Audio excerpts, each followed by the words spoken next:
All right, everybody, welcome to episode 3 of the Geekdom 101 Super Magic Show. It's Sunday, 10/20/2024, and another week, another day in paradise, except that this time I'm back in my studio, back in my home office. As you can see by the blurriness behind me, I'm no longer where I was last week at a friend of mine's house because we got hit by the hurricane. You know what's crazy about last week's episode of the Super Magic Show is literally minutes. I'm talking minutes after I got off the air with World King Kanji, my power came back. If I had waited just a couple hours to do the show, I could have done it from home. I had internet, everything was good, but I wanted to get a show out, and the house that I was staying at was quiet. The kids were all, either at their friend's house or asleep. I got the show done, thankfully. Many of you were here, and I thank you for being here, but now we're back in the home studio with the real good microphone, not the garbage laptop mic that I had. So there you go. So today's episode of the Super Magic Show, we're going to talk a little bit about Daima episode 2 and episode 3. And specifically, I want to talk about the Demon Realm. If you have any questions or any super chats, any input, go ahead and send them through. As always, we do take super chat questions first. They are going to be a priority. So definitely send them in. So what's going to happen is the main focus that I want to talk about is Toriyama's Demon Realm, the Daimakai, the Grand Demon Realm. And I'm going to bring on a very special guest here, somebody who does the Mongolorian with me every single Tuesday. We didn't get to do it 2 weeks ago because of the storm, and then this past Tuesday, he had power problems. Let me go ahead and bring in Jordan. Yo, we're live. What's up, brother? What's up, bro? Make sure y'all check out Jordan the Dragon Lee. His YouTube channel is in the description down below. Now, I want to focus a little bit of the topic on the Demon Realm. I'm going to go ahead and start a poll in the chat right now. Are you interested in the Demon Realm? Because this is something that even prior to Toriyama introducing the 12 universes, he had teased and talked about. Now we're actually seeing it, and that's a beautiful thing. First of all, brother, I want to first ask you, what are your first impressions of Daima without talking about what's going to happen later, which you and I are going to keep a little secret that you know about, but something big when you come back on this show. But what are your impressions of the first 2 episodes of Daima and where the series is going so far? Well, I've spent a lot of time analyzing the lore, and the lore has, of course, been a huge appeal to me. That's why all these lore drops are huge, and why, basically the show is like catering to me in that sense, because like they know, like basically I'm just like really big into like what the answers are behind the Demon Realm, what the answers are behind Dabura, what the answers are behind Piccolo being a demon, what the possible connections they have to like Saiyan history and stuff like that. I love that. But I've got to say, as the series is progressing, especially this last episode when we got to see the intro and the outro, and we got to see Piccolo and Vegeta hanging out with everybody, going on the adventure, with the crew, it really does seem like Toriyama is trying to take advantage of this series to give Piccolo and Vegeta their own Dragon Ball style series, like their own Dragon Ball Adventure style series. And in the original Dragon Ball, if you remember, a lot of it is about Goku discovering who he is, his past, his heritage, and who he is, and things of that nature. And if that's what they plan on doing with Piccolo and Vegeta, this might be one of the greatest Dragon Ball series ever, because that's something that the fans have been wanting for a really, really long time, is to have things expanded on when it comes to Piccolo and Vegeta's character. And Piccolo and Vegeta have a very deep heritage, and they have a lot of background information that we're unaware of. So that's where I see this going. Like, of course, it's going to expand on Goku and everybody else. But the thing that I'm like really, really excited for is the fact that, and you can kind of tell from the first episode when they talk about Piccolo being a demon, and then they immediately cut to Majin Vegeta on screen, you can kind of tell that they have the intentions of basically expanding on Piccolo and Vegeta's origins and their heritage, which I'm really excited about. Well, and it's funny because if you look at Dragon Ball Z, the very beginning of Dragon Ball Z / the middle of the manga, the Saiyan and Frieza sagas were that. All that was done for is to find out more about Goku and Piccolo. That's what they were for. And yet here we go with Daima, 25 years after the very beginning of DBZ. And now we're going to get even more backstory on Namekians. See, back then it was like, well, they have their own planet and they've been there for X number of years and all that. Now we're finding out even more.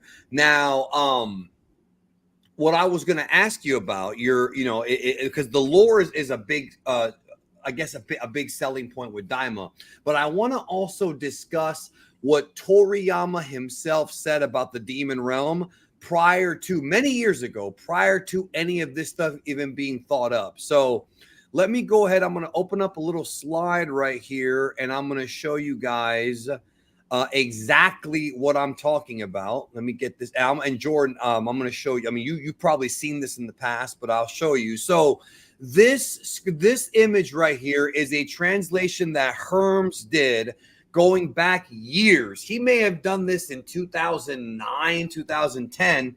And this is what was said in the Daizenshu 7 guidebook about the demon realm. And it's interesting that, man, there are new things. There are new things, but let's look at this and see how much of this is actually still the case.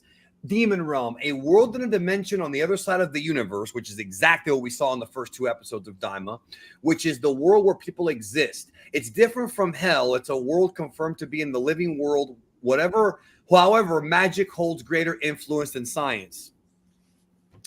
Similar to the obverse universe being split into east, west, south, and north areas, the demon realm is also split into multiple space areas, and the absolute king who commands all of it is Dabra. Very interesting, isn't it? Very interesting. Now, the key thing there is when it says the demon realm is also split into multiple space areas. Now, at the time, I think when I read this and when a lot of people had probably read this, I don't think it was originally supposed to be like, well, there's the 3 different, planets, the red. Well, they're not planets, they're like realms. But yeah, the red, the pink, and the green. That's new. It's like Toriyama taking this idea and sort of like mapping it out and giving us visuals.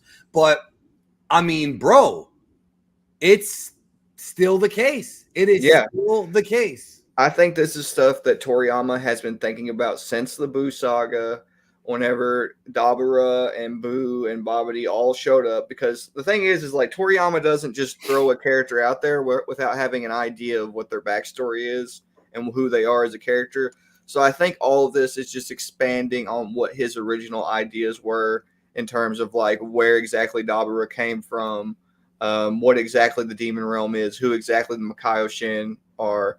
But one of the things that I think a lot of people don't acknowledge about the demon realm, and one of the lines that they said in that interview that I find pretty relevant, is the fact that the demon realm focuses on magic over science. Now, the thing is, Dr. Arinsu, she uses both. She is a scientist who also uses magic. But the thing that people overlook about her in terms of how that's relevant is the fact that she is a Kai.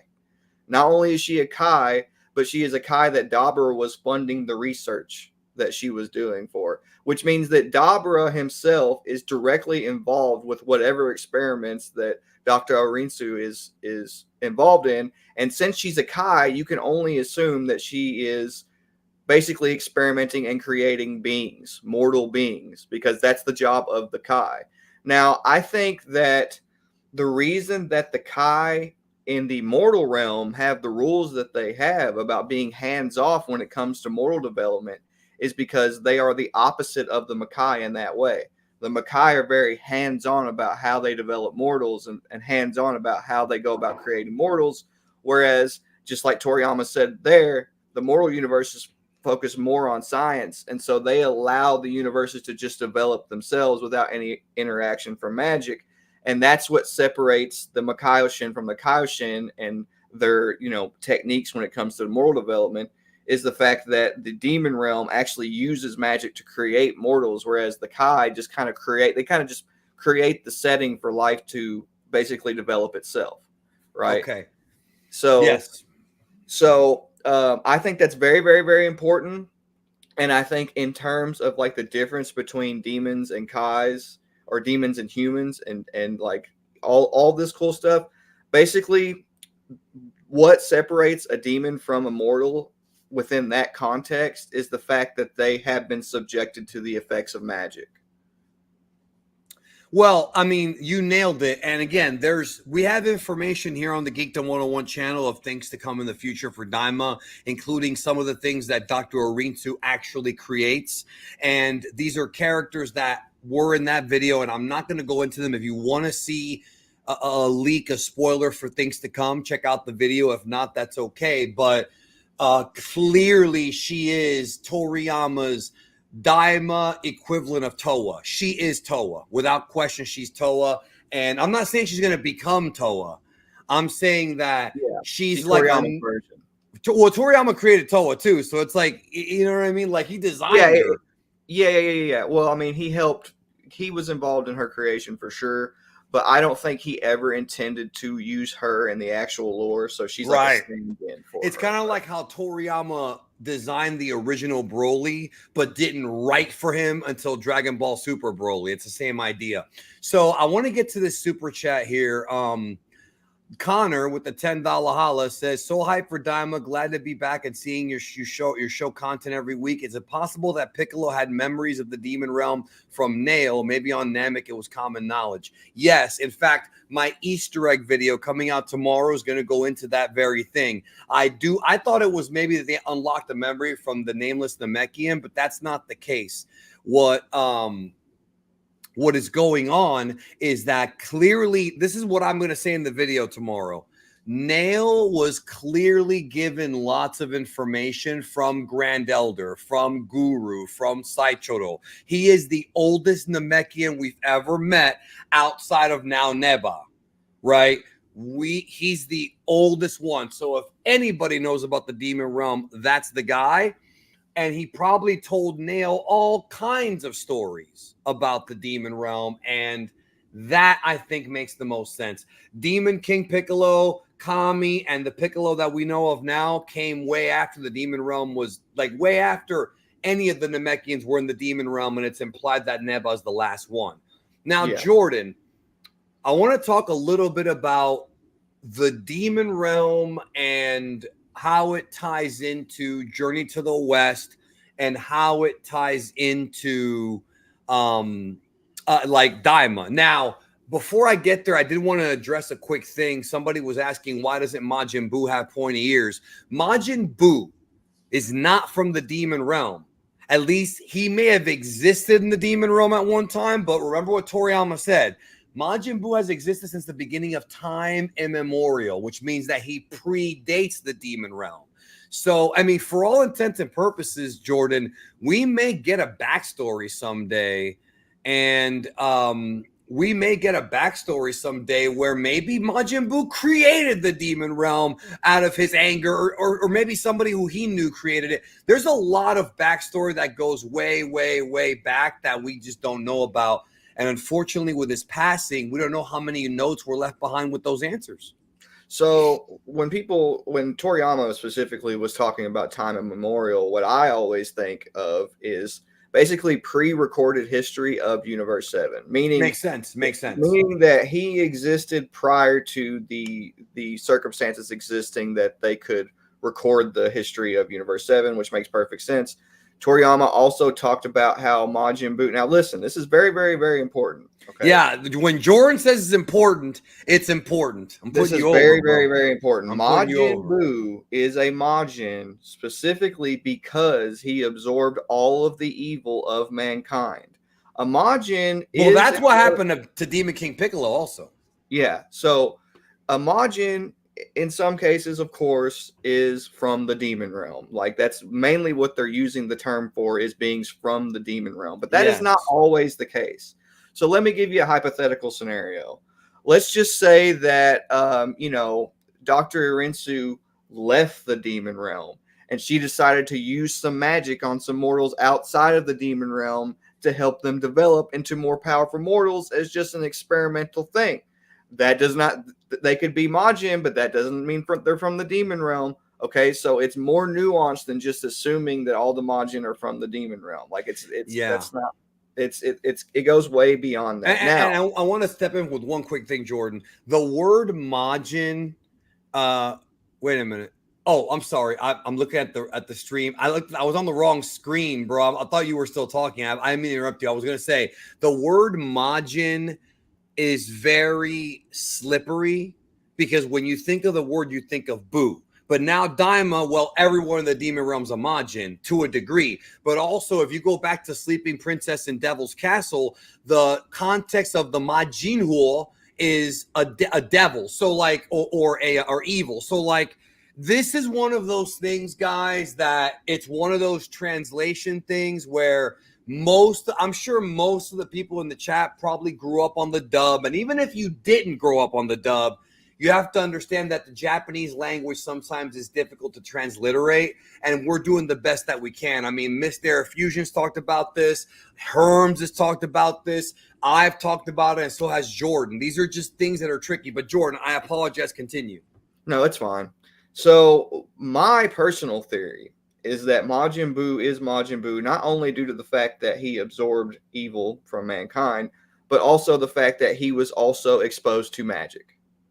He is a being who is exposed to magic and also absorbed all the evil of mankind. That's the reason that he is considered a Majin, is because, like I said before earlier in the video, you can kind of just define Majin at this point as mortals who were basically touched by magic from the Kai, right? So the Kai were directly involved through magic with their development, and that's what makes them demons. And there is some sort of a connection between the Kai using magic to develop mortals quicker and evil. Like there's like a weird connection that we haven't gotten yet, where essentially like the Kai basically fuel the evil nature of mortals by using magic on them without even trying. And there's actually a really cool hidden example of this that we recently got in canon that a lot of people aren't thinking about. As a matter of fact, I've been flirting with the idea of making an entire video about this. But if you look at Gohan and what Gohan went through, Gohan might actually be like a prototype of what we're about to see in Daima in terms of how the demon realm goes about developing mortals. Because if you think about what Gohan has been through, he was raised by Piccolo. Piccolo raised him as a member of the demon clan. And then eventually he ran into the old Kai, who used magic on him to unlock his potential, which eventually led to a demonic transformation known as Gohan Beast. And then also you've got Piccolo basically pushing him in the right direction to use that power correctly, as though he is a member of the demon clan. So we might actually get like a little bit of expansion on like Piccolo and Gohan in that way. As far as Neva goes, I think that the entire theme of his character, of course, we haven't seen much about him so far, but I think that he is going to be very, very similar to Piccolo in terms of like wanting to teach people the ways of the demon clan. But instead of being like, Piccolo, where he's teaching people as though they're warriors and things of that nature, I think he's a Dragon Clan style Namek who wants to basically teach mortals a very similar set of principles to Piccolo, but in a more Kami-like way. If you remember when Kami first ran into Goku, he talked about how Goku was the ideal Dragon Ball user in his opinion due to who he was and how that pure heart. Yeah, and I think that Neva has his own standard for mortals in that way, but it's demonic in nature rather than complimenting somebody like Goku. He wants somebody like Piccolo or Vegeta or somebody like that, right? That's where I think this is going. Yeah, I want to address something real quick here. No one's talking about how Goku has already been to the Demon Realm when he was a kid. Actually, you're wrong, because if you go to Geekdom 101 and type in Goku Goes to Demon World, guess who has 2 thumbs and did a video on that? Guess who has 2 thumbs, did a video on that? But here's why no one's talking about it, because that Demon World is not this Demon Realm, because that's anime only and not from Toriyama. So there is that. Now we have this super chat from Xavier who says, do you think Grand Elder unlocks Nail's potential? I think it's more likely he did than not. Why not? Why wouldn't he? He's been there a you have while. to remember that the Namecs have to go through a trial before the Grand Elder will do anything for them, including giving them the Dragon Balls or unlocking their potential. If you remember, when Nail and the Grand Elder are hanging out and Krillin and Gohan come to visit him, he actually reads their thoughts and their intentions and whether or not they have a pure heart before he'll unlock their potential or give them the Dragon Balls. So Nail being the pure-hearted character that he was, it is very likely that he has potential unlocked. But it's a safe assumption. He's the bodyguard of the Grand Elder. Why wouldn't he get him as strong as possible? That's right, what and he was a good guy. Like, he was willing to sacrifice his life for the Namekians. So yeah. My boy Robert Wolf, who has not been too keen on Daima lately, but I'm glad he's slowly but surely dipping his feet in the murky waters, says if Dabura comes back, I hope he spits on Goma and smashes him. I don't know about him coming back, but I think we will see more of him. In fact, I know we're going to see more of him in the future. And this is a very frequently asked question. Was King Piccolo right when he called himself the Demon King?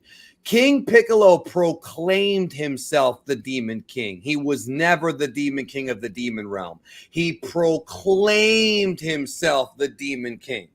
I'll go more into that in my upcoming video about the Mazoku, because the Mazoku were the very first demon clan that we saw in Dragon Ball who Piccolo spit up. And now we know that it all ties back to the demon realm. And I don't think it's a bad retcon or a plot hole. I think it actually makes more sense. What do you think? I think it's something that Toriyama was thinking about all the way back in the Buu saga. And I think that's the reason that it fits so well, is because he's just expanding on lore that he came up with years ago. That's what I think is going on. But anyway, that also kind of feeds into what Piccolo said in Daima, though, if you think about it, because Piccolo said that Namekians don't like to be ruled, right? Which means that King Piccolo, part of the reason that he wanted to rule his environment is because Namekians don't like to be ruled, right? And I think that actually might be the entire reason that the Demon Realm and the Namekians had a falling out. And it might also be the entire reason that the Namekians got involved with the Dragon Balls. Because if the Namekians were living under the thumb of the Demon Realm and they saw the Dragon Balls as a chance to escape, they might use the Dragon Balls to create their own realm. So that way they don't have to deal with the people in the Demon Realm.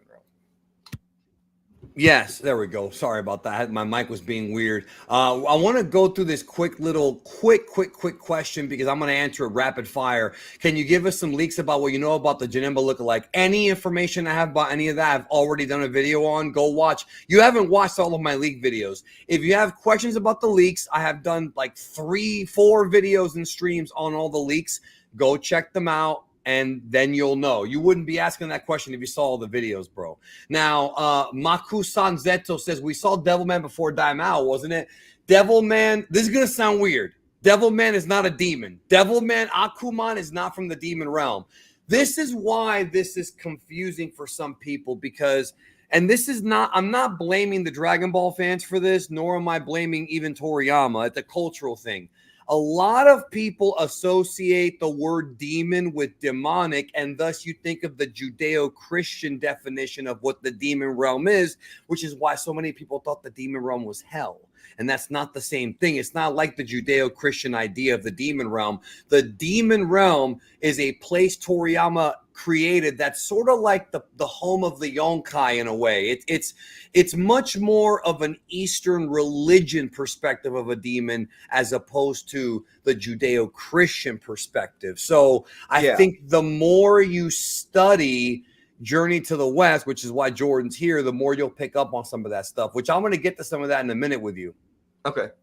Robert says, I'm extremely sorry for being harsh again. The retcons and the writing for this are just driving me up a wall as to why not go to Namek and Daima. Well, number one, Super had a ton of retcons too. There's a Dragon Ball Z has a ton of retcons from Dragon Ball. So if retcons aren't your thing, bro, this ain't the right series for you. Let me just tell you. Secondly, you're right. They could have gone to Planet Namek and Daima, and they didn't. And that is something that should be explained, and it probably won't be.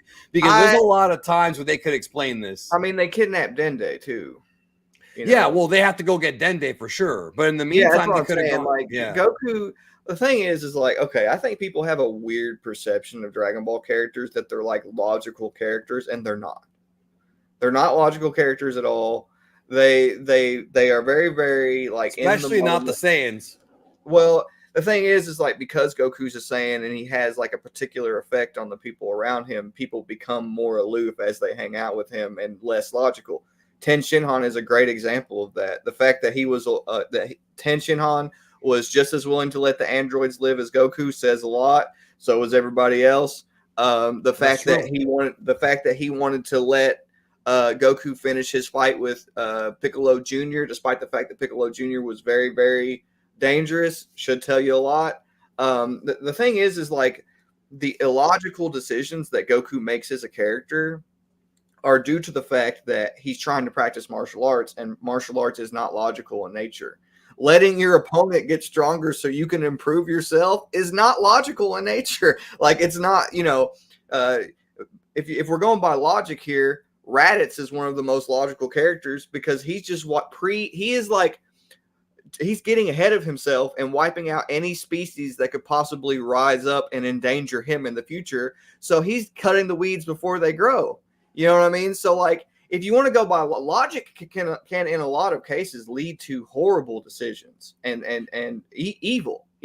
So just because Goku and the cast aren't exactly the most logical doesn't mean that they're not doing the right thing. I guess. I mean, there's tons of times watching Dragon Ball where I've been like, why don't you just do this and the problem will be solved? And I'm sure that goes for a lot of people. You know, today is Yash's birthday. Did you know that? No, I didn't know that. Happy birthday, buddy. Happy birthday, bro. We're not going to sing. Oh, no, not Yash. It's Yoav. I thought that was Yash, bro. I need new glasses. Oh, well, happy birthday, y'all. Yeah, Yoav Israeli. I hope I didn't butcher your name, bro. I thought it was Yash, like our boy Yash, but he's also our boy Yoav. Shaman Henderson, don't forget about Tien Shinhan and Daima. Ten Shinhan, and I don't think he's been in Daima yet, has he? No, he's not there yet. The 3-eye thing, the third eye of the demon realm has nothing to do with him. At least we don't know. We don't think it does.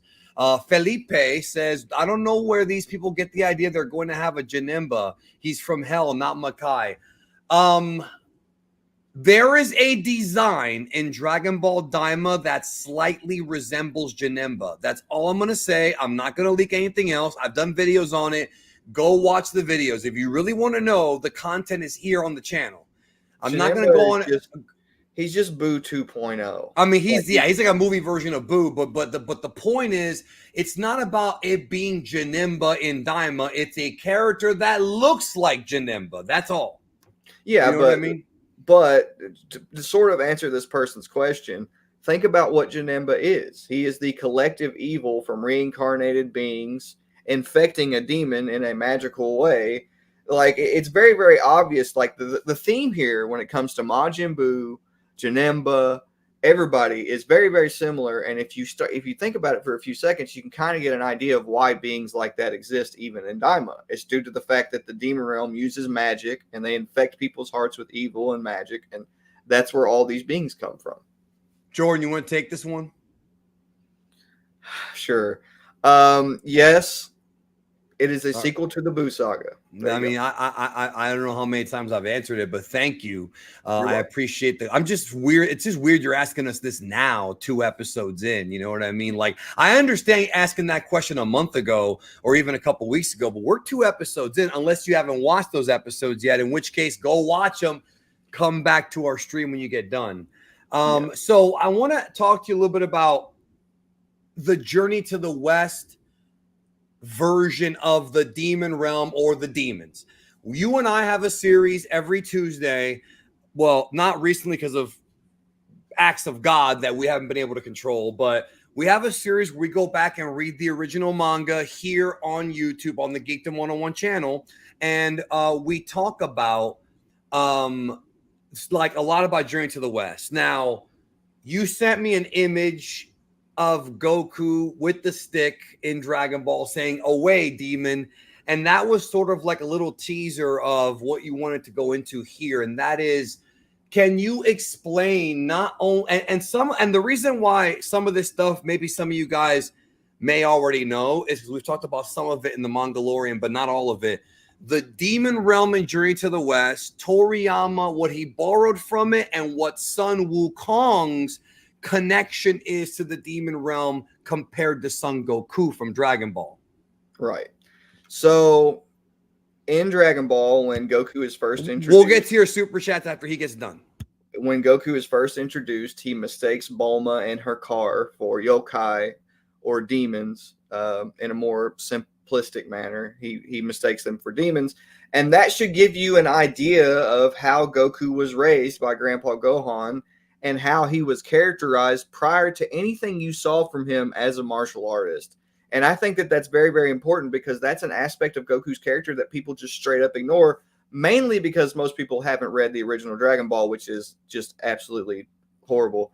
But I think that if you go back and you look at Goku's original characterization prior to meeting anyone, Bulma, anybody, before he had ever like really taken his martial arts practices super seriously, that is the Gohan we're going to be, or that is the Goku we're going to be seeing in Dragon Ball Daima, is Goku before he was ever a martial artist and he was a demon hunter. Okay, that's what we're going to see. Like, we're going to see OG prior to martial arts Goku and Daima. Now that's very important. It's the 40th anniversary. That's why I was telling people him becoming a kid again. Okay, is it a GT thing? Sure, but it's also the anniversary of the original manga, going back to what Goku was at the very beginning.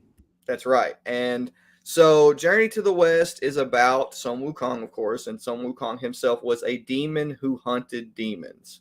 That was like most of the series was him running around killing demons because there were demons who were trying to kill his best friend, Tripitaka, his master, and that's mostly what the series is about. Now, the very idea of moral development, now, I should establish real quick that despite the fact that Goku brings up yokai in the original Dragon Ball, the demons that Sun Wukong fought in Journey to the West are Chinese demons known as Yaoguai, which are very, very similar to yokai. Yokai are just like a Japanese twist on the Yaoguai. They're basically they're the same thing. They're not, because there's cultural nuances, but they are the same thing in terms of how Toriyama is treating them in the story, right? Same thing with Jin, right? Like Jin from Arabian Nights and from Eastern mythology and stuff like that. Like he's Islam, yeah. Yeah, he's throwing all of this under the same umbrella. Majin is being used as an umbrella term for all of those types of creatures, right? So that's something very important to establish off the bat. Now, the demon realm in Journey to the West is not actually the demon realm. It's Earth, because Earth is considered hell in Buddhist mythology. The Earth is hell. It's where all the demons reside. It's where they try to rule. The entire reason that they try to become immortal is so they can stay on Earth forever. So Earth is kind of considered the demon realm in Journey to the West because that's where all the demons are. That's where they hang out. That's where the gods who get kicked out of heaven end up when they get kicked out of heaven and they become demons, is Earth, right? So Earth is kind of the demon realm of Journey to the West. Now, the very concept of moral development that Toriyama, basically made apparent in Dragon Ball Super, he had hinted at it in the original Dragon Ball through a conversation between Kami and Goku. But the very concept of moral development comes from Journey to the West, because the entire purpose of the Journey to the West is to have Wukong and all the demons and the people that he would run into and travel with have some sort of spiritual development. That's the entire purpose of the journey, is for all of them to experience some form of spiritual development, spiritual cultivation. So that is the concept that Toriyama is taking from when it comes to moral development in Dragon Ball. Now, moral development can go two different ways. The reason a lot of the Yaoguai are the Yaoguai is because they fall victim to their evil nature and they become a demon. A lot of these characters were either animal spirits who resided in heaven amongst the Buddhas and amongst the Taoist deities who fell from heaven and became a demon, or even humanoid-like, characters like Pigsy and Sandy They were originally gods who worked for the hierarchy in Taoist heaven, but were sent down to earth and became pig demons and water demons. So basically, moral development, even in Journey to the West, can go two ways. You can either become a more holy, deity-like figure through spiritual cultivation, or you can fall victim to your demonic nature and you become more animal-like and more demonic appearing, right? So that is kind of where Toriyama is getting the idea of moral development in Dragon Ball. And that's the reason that a lot of the creatures and the beings that Goku are going to fight in the demon realm in Dragon Ball Daima look the way they do. If you'll notice that Goku's fighting a lot of like demonic looking entities, but he's also fighting a lot of animal looking entities and stuff like that, is because Toriyama is direct. This is basically like the most Journey to the West Dragon Ball has been since the very beginning. Yeah. And I will say this, all right? I'm not going to leak anything specific, but I'm going to say this about Daima. The way that Daima is structured, from what I understand, is it's going to start feeling like Dragon Ball. Then when we start seeing transformations, it'll start to feel like Dragon Ball Z. And then we will get a lot more of the GT stuff as the series continues on. So you're going to get bits of all 40 years of Dragon Ball. You're going to get a little bit of Dragon Ball, a little bit of Z, a little bit of GT, and a little bit of Super, but you may have to wait a little bit for that. So I just wanted to kind of, go into that. Now, I was real happy to see Herms the other day talk about cloud somersaulting, which put a smile on my face because I don't think he's ever talked about that. The somersault cloud is basically what Sun Wukong's cloud was, which is the Kintone, the Nimbus cloud. But with Sun Wukong, though, he himself is a demon.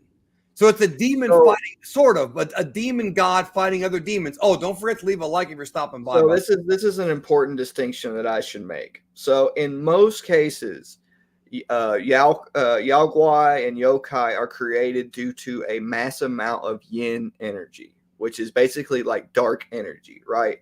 They normally come from an environment that's like very, very heavy and strong in yin energy. And Sun Wukong, unlike most Yaoguai and yokai, was made with a perfect balance of yin and yang energy. So he was created out of a stone egg that absorbed a mass amount of yin and yang energy, and that is what created Sun Wukong. Now, the reason that's important is because yin energy is normally what makes someone demonic, right? Now, in Journey to the West, Sun Wukong, unlike other demons, is not normally affected by the moon or things of that nature, but that is because he has a perfect balance of yin and yang energy.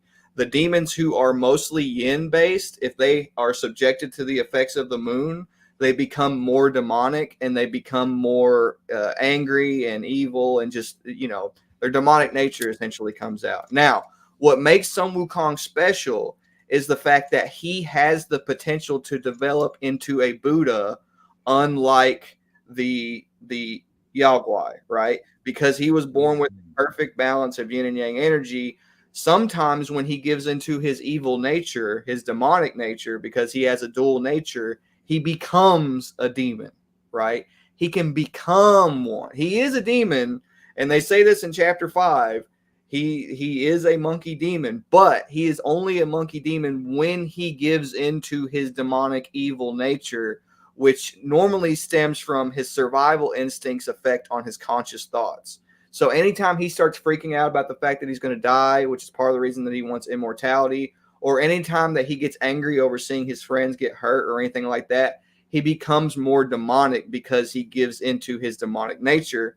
And then later on, towards the end of the series, as he starts to purify himself of that aspect of his nature, he becomes a Buddha because he is completely free of the other aspect of his dual nature, which is demonic in nature. So Sun Wukong is a monkey demon, but he is more nuanced than the average monkey demon or yokai or Yaoguai. Like there's a bit more to him, and I think that's relevant because I think there's going to be a bit more to the Saiyans in the same way. I don't think Saiyans are going to be straight up demons like in the stereotypical sense, but I do think that there is going to be something very, very similar to what we saw with Sun Wukong.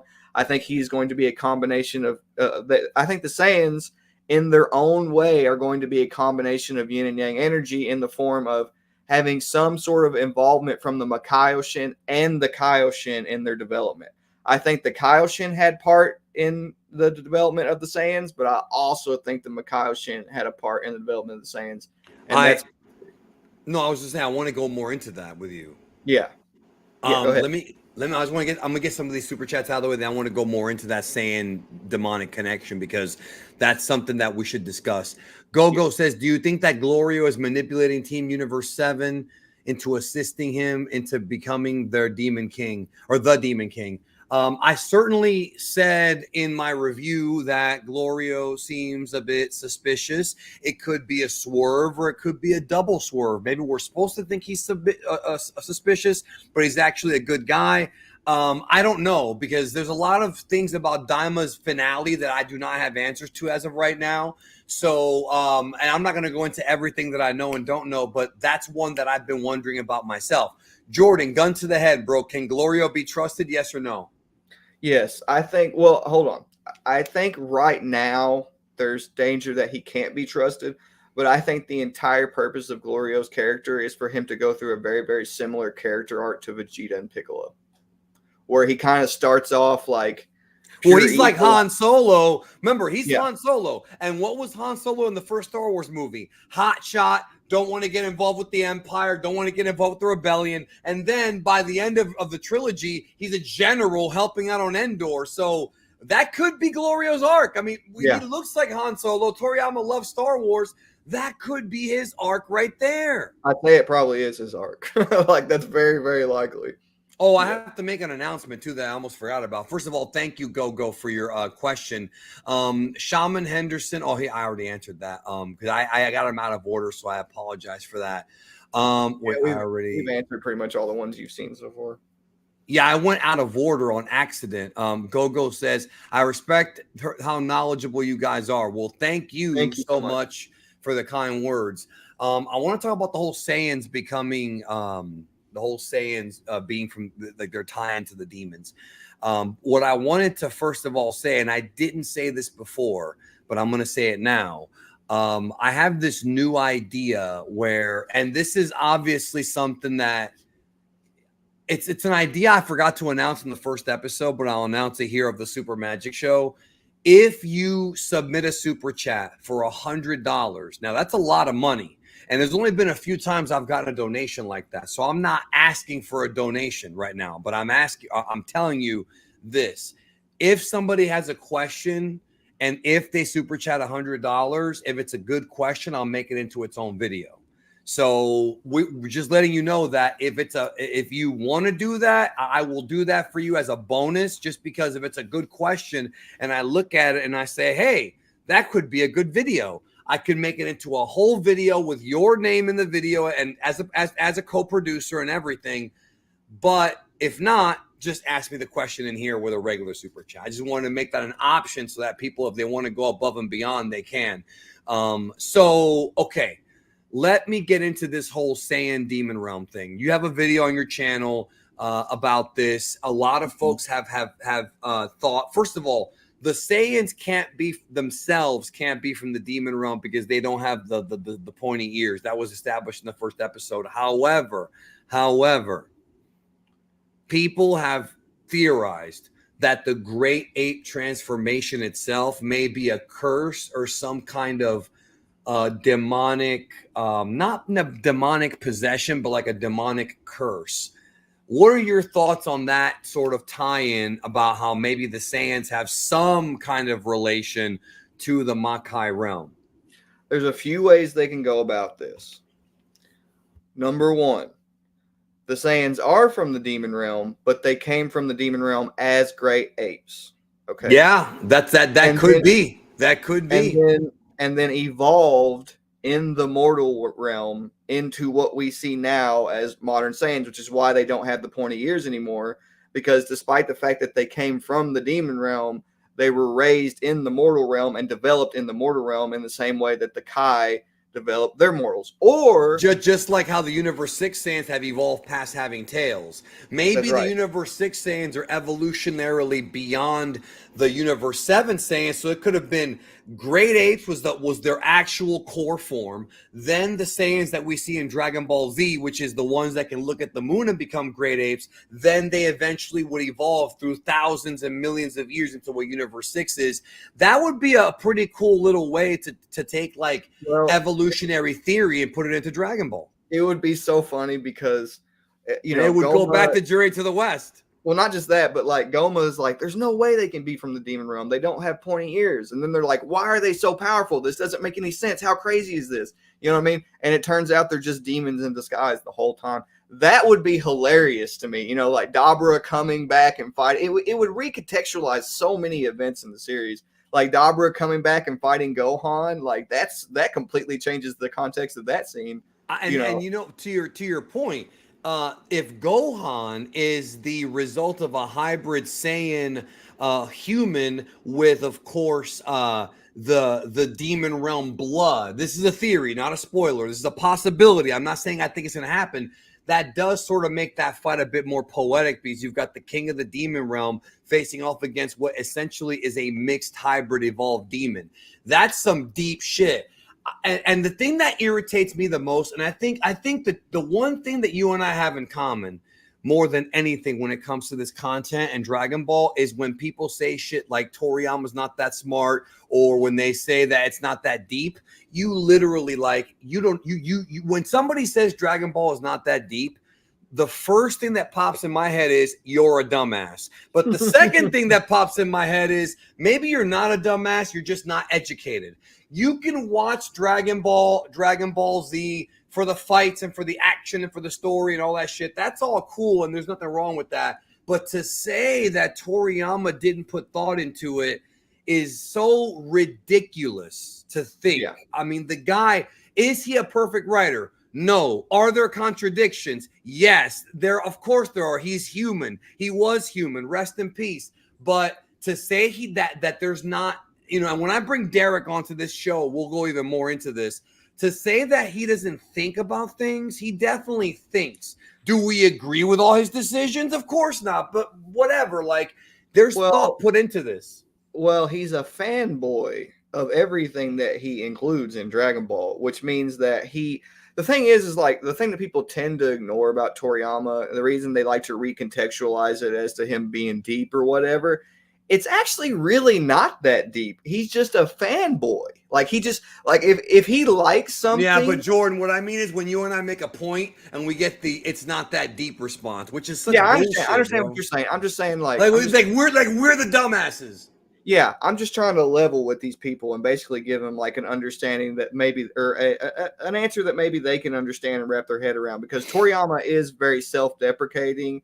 He does talk about how he's like not as good as people make him out to be. So people take that and they run with it and they use that to slander him or whatever. The thing is, it does not matter. Toriyama very clearly was a fan of these series. If he's a fan of something, it's very, very obvious that he studies the lore. You know what I mean? He's very similar to me in that way.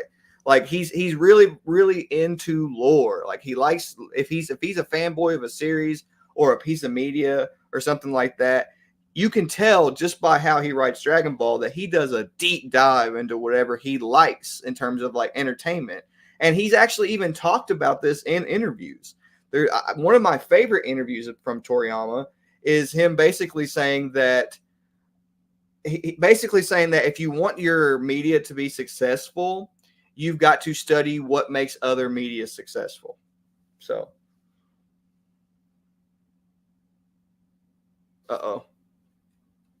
you froze up, Danny.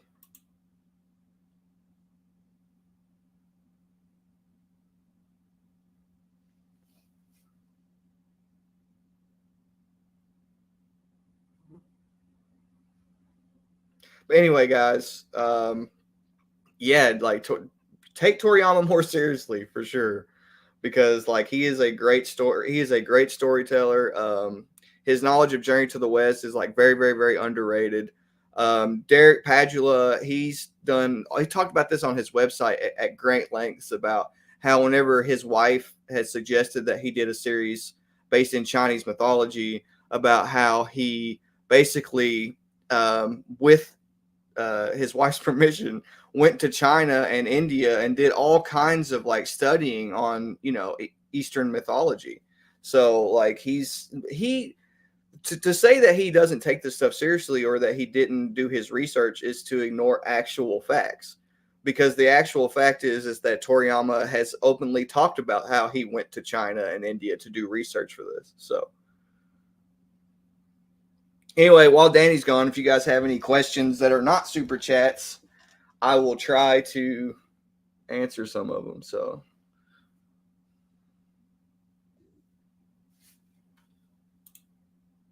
I just gotta. All right, so Danny's internet is out. He doesn't know why. I will try to hold down the fort as long as I can. It'll probably come back on soon. Do I think Vegeta will happen in Daima or Vegito? The chances aren't that big, in my opinion, just simply for the fact that, Toriyama wanted or didn't necessarily want to implement Vegito into the Black Arc. He was influenced by Toyotaro and Toei to do so. Now, given the fact that this is a sequel to the Buu saga, he might. I'm not going to say it's impossible, but I'm not necessarily, counting on it. Now, Goku and Shin fusing would be cool. JD's right about it. Really cool. Hey, I'm back. Sorry, my internet. Yay, sorry. My internet just hiccuped. I don't know why. It just reset. So can you still hear me? Do I sound okay? Yeah, you sound great. You're back. Everything's good, bro. I'm going to have to rewind and hear everything you said because I know it was good. Right. it's all good, bro. So the stream was still up then. It didn't go down. No, it didn't go down. I was entertaining everybody while you were gone. Okay, good. Yeah, I just had my bad, y'all. The internet just hiccuped. I don't know what the hell happened. So, okay. Stingar, stop asking for leaks in the chat. Last warning. Stop asking for leaks. I've done videos on the leaks. If you don't want to go watch them, Tough Titty said the kitty. Stop asking for leaks. We're not going to talk about spoilers or leaks in the chat. That's not what this show is, bro. Just to answer Megan's question, because I was about to answer it before you came in. Go for it. It's not necessarily that Gohan killing people, or Goku for that matter, is bad. It's the intentions behind it. If he's doing it for bad reasons, like to make someone suffer or to feel good about killing someone, if it's a selfish thing, then yes, that's bad. I wanted to, what I was going to comment actually about this whole thing is there's a YouTuber who I'm no longer friends with who once, many years ago, referred to Toriyama as being retarded. And that was the word that he used, not me. And let me just put it to you like this. Considering his laughable knowledge about Dragon Ball and about a lot of things, it's just funny that this fucking guy of all people had the audacity to use the R word about a guy like Toriyama, who is, again, he's not perfect. He's not the perfect writer. I'm not comparing him to like Tolkien or anybody else, but for sure, retarded is not a word I would use to describe him, bro. I don't even think he's dumb. I think he's very intelligent. He's a very intelligent man, but he does make mistakes and contradictions because he doesn't have the best memory. But that doesn't mean he doesn't have a lot of wisdom. Sometimes he just doesn't care. Like sometimes, sometimes he's like, this is supposed to be, entertainment. It's all in good fun. Like sugar and spice, you don't want to know, bro, because it would start drama. It was a private conversation that happened a long time ago. He might not even remember he said it. But if you look at the Dragon Ball YouTubers, you can obviously tell it's not any of the somewhat intelligent ones, and we'll leave it from there. And no, that guy's not banned from YouTube. Also, Tragic, I saw you earlier in the chat. I was going to say hi after Jordan finished his point, but I didn't get to because I had my connectivity thing. But welcome. It's been a while. Tragic used to hang out all the time back in the day during the Super era. It's so good to see people back from the Super era again. And I saw a lot of comments from people. This kind of blew my mind. There were people who were leaving comments saying, oh, man, watching your Daima review brought back nostalgia when Super was on the air. You were doing Super reviews with the same font for the episode episode blank review, same font. I brought it back, and people were like, I was 15 when you started your channel. And I'm like, oh man, it's 9 years ago, bro. You know what I mean? Like 9 years ago. And also to your point about understanding Toriyama, when you say he doesn't care, the thing you have to understand about Toriyama is that Toriyama's a big comedian type of dude. Here's what I mean by that. Whenever somebody asks him a question like, Mr. Toriyama, what are 17 and 18's real names? He's like, this is what Toriyama will do. Well, before they became 17 and 18, they were called Lapis and Lazuli. Yeah. Like, he'll just come up with shit off the top of his head that happens to be a pun, and then it sticks. So, and you know what's funny? I don't think they actually use the term Lapis and Lazuli in any of the anime or manga since then. We haven't seen it. When I say he doesn't care, what I mean is he knows it's all for entertainment value. So if he likes a concept, if he likes one concept better and it contradicts another concept, he's not going to be like, oh, well, I can't do that because he's not going to do that. Because to him, at the end of the day, it's all for entertainment value. It's all for enjoyment. It's not meant to be taken too seriously. And so, like, that's what I mean by that. Yeah, it's never been taken too seriously. But it's funny, too, because, you know, I remember being a kid and I remember watching Dragon Ball Z and finding contradictions even as a teenager. Like, Goku straight up says only 2 people can enter the room of spirit in time at a time. And then in the Buu arc, we see Goten, Trunks, Piccolo, and Majin Buu in there. So now there's ways you can filibuster around that. You can say, like, you know, oh, well, Piccolo used to be Kami, so he's an exception. Or, well, Goten and Trunks fused and Boo's the demon. Maybe no, like, it's a contradiction, but it doesn't matter. It's not one where I'm like, oh, this show sucks. No, instead, what it gave us is a fight in the room of spirit and time, which is a training ground, and I like that. In fact, even now with Sparking Zero, you can do that. I wanted to ask you a question, Jordan. With the what if possibilities now and Sparking Zero, I was expecting you of all people to make some Wukong Journey to the West related what ifs, because you would be the one guy in the fandom who could make them accurate. Yeah. I mean, I would love to do that. I just have very little time. You are also a musician. Awesome. You are a full-time musician. Out. I'm trying to make as much content about that. You got a family? I've got a family to take care of. I play music for money as a side gig. So, like, you know, I've got a lot going on. Yeah, I run 3 businesses. And yesterday I was working from like 10 a.m. to like, I think I took a nap after like the Twitch stream because I was like, fuck it.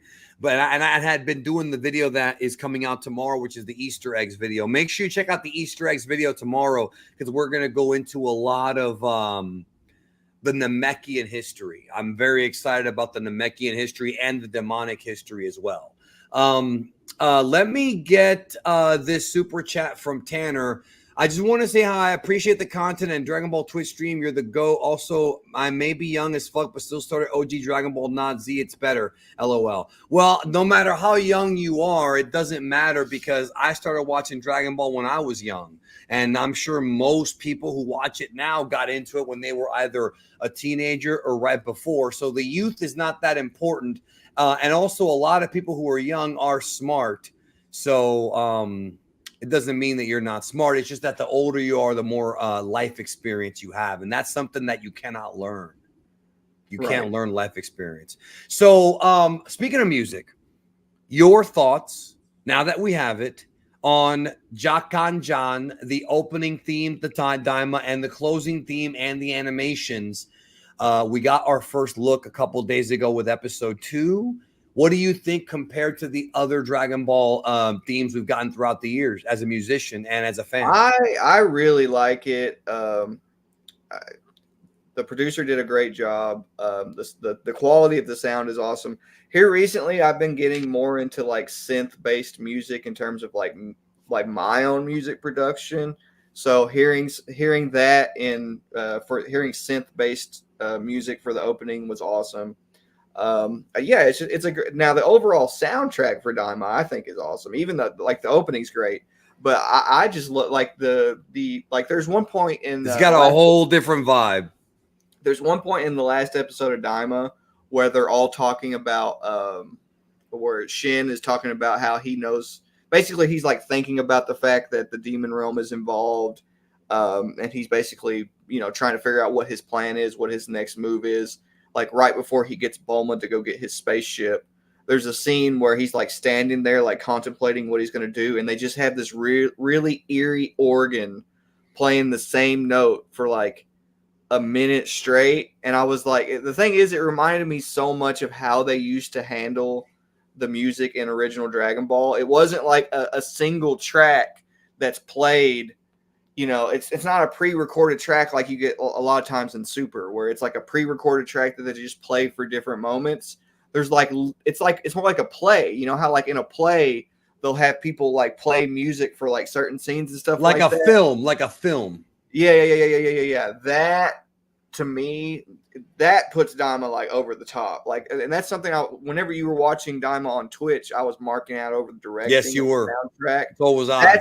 That's why, is because like how it's directed in combination with the soundtrack just puts this on like an entirely different level as a Dragon Ball series. It's amazing.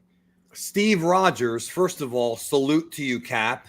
If this guy's real name is Steve Rogers, he's probably like, this fucking guy. I've gotten that 8,000 times in my life. Can you imagine if your name is Steve Rogers? Can you imagine if your real name is Tony Stark?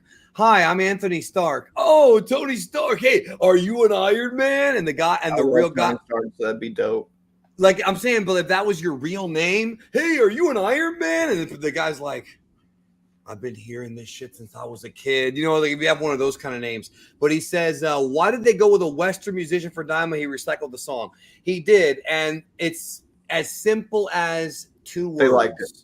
Yeah. Well, that's 3 words. That's not what I was going to say. Oh. That's 3 words, 2 words. It's catchy. And it is catchy. I think Jakan Ja is actually, as of right now. See, he said it. I get that a lot. Of course you do, bro. Of course you do, bro. You know what you're going to do, Steve, to not get that a lot? Start dressing up like Fidel Castro or wear communist clothing, and then I guarantee you won't get that, bro. If you start draping the Russian flag on yourself, you ain't going to get that. No, I'm just kidding. But what I was going to say was it is a recycled song, but I love it. Right now, my 3 favorite intros in Dragon Ball history. This is my top 3. Number 1 is Maka Fushigi Adventure from the original Dragon Ball. That's always going to be a banger. It's just the bass and the drums. Number 2 is Dan Dan from GT. Say what you want about GT, but insulting Dan Dan is sacrilegious around me. That is a beautiful, beautiful, beautiful song. It is. And number 3 is Jakan Ja, and I'll tell you why. Because Maka Fushigi Adventure was a song designed for Dragon Ball. Dan Dan is more like a pop song that was used for Dragon Ball. It doesn't fit that much. The lyrics don't fit that much. But my God, Jordan, Jakan Ja's lyrics are literally the story of Daima, bro. Yeah. Here comes a new story. Like all that shit, bro. Daima Wonderland, bro. And the fact that they were able to fit Toriyama's name into the intro song, that's never happened before, dude. That has never happened. None of the Dragon Ball songs have Toriyama's name in it, bro. Yeah, I know. It is an amazing, like, and you were talking about on your stream about how like whenever the breakdown comes in and you see all the characters like flying around. It's the greatest. It's the greatest scene. That scene, bro, it gives me a fucking heart attack. There's fucking spaceships firing blasts. I'm like, what has happened to this show? If you don't know what Jordan's talking about, last night I did a breakdown of the intro to Daima, and I want to do one about the ending too. Lots to talk about, but go ahead, bro. You were saying? No, go ahead. No, I was saying is I love it. And again, I want you to understand, I'm not saying I don't like We Got a Power or Chala Chala. I enjoy those songs a lot too. It's just, man, like there's something about this Jakan Ja, and they put Toriyama, and they put his name in the credits too, but it's more of a pun because they discuss a bird and a great mountain. Toriyama's name is Bird Mountain. So that Tori is bird, Yama It's is literally mountain. just a giant love letter to Toriyama for sure. It is, and it makes me feel lots of emotions. It makes me happy. It makes me joyful, but it also makes me sad because look, I'll be the first one to tell you that Toriyama of the current era of Super was not the level of writer that he was during the Prime era. That's not a disrespect towards him. I just feel like his older stuff was better. However, he is the creator and he is the guy who's a visionary. You could say that George Lucas during the prequel era was not as good of a writer as he was during the original trilogy, but he was still a guy who created this world that had this wild imagination. We're literally seeing Toriyama's imagination in Daima. We got the demon realm with 3 different realms, a fucking giant space fish where you go inside of his mouth and you come out of his ass. You go into his mouth and out of his ass and end up in Universe 7. Well, a portal. You've got like these castles and these mechanical guards with fucking melee weapons and like all this fucking awesome shit. And it's like without Toriyama, yeah, there are writers that could probably write better stories than the man, but as far as creativity and as far as world building, that's like a Toriyama specialty. Yeah. You know? Yeah, he was definitely a talent. Xavier says maybe we see SS3 Goku or Super Vegito beat a main villain in an anime for once, and if we're lucky to see the Dragon Fist. Don't know about the Dragon Fist, but I can most certainly say that I think we're gonna see Super Saiyan 3 Goku as a kid, and it's not really a spoiler, bro. He knows that he's. Well, we found out in episode 2, which I talked about a week ago on this show. I said, if you want to know why Goku in Sparking Zero from Daima does not do ki attacks, the show will tell you. Episode 2 tells you he has to get reaccustomed to his body. So here's how it's going to go down. He has to learn how to fly again, how to block, strike, classic, how to fight. Then maybe he'll utilize the Kaioken. Don't know for sure if he will, but maybe. We know he's getting Super Saiyan 1 and 2 because it was in the last trailer. So he'll eventually, that scene where he closes his eyes in the trailer and you see him glowing, that's him like, hey, I got Super Saiyan again. It's like riding a bike. And then he'll get 2 and then 3 and then, well, we'll find out what else he gets later on, but we'll keep that between us. We'll keep that as our own little secret. Gabby 3006, Genkai Toppa is still my favorite intro. What is Genkai? What show is that from? Is that from a different anime? I don't know. I don't remember Genkai Toppa. Genkai Toppa.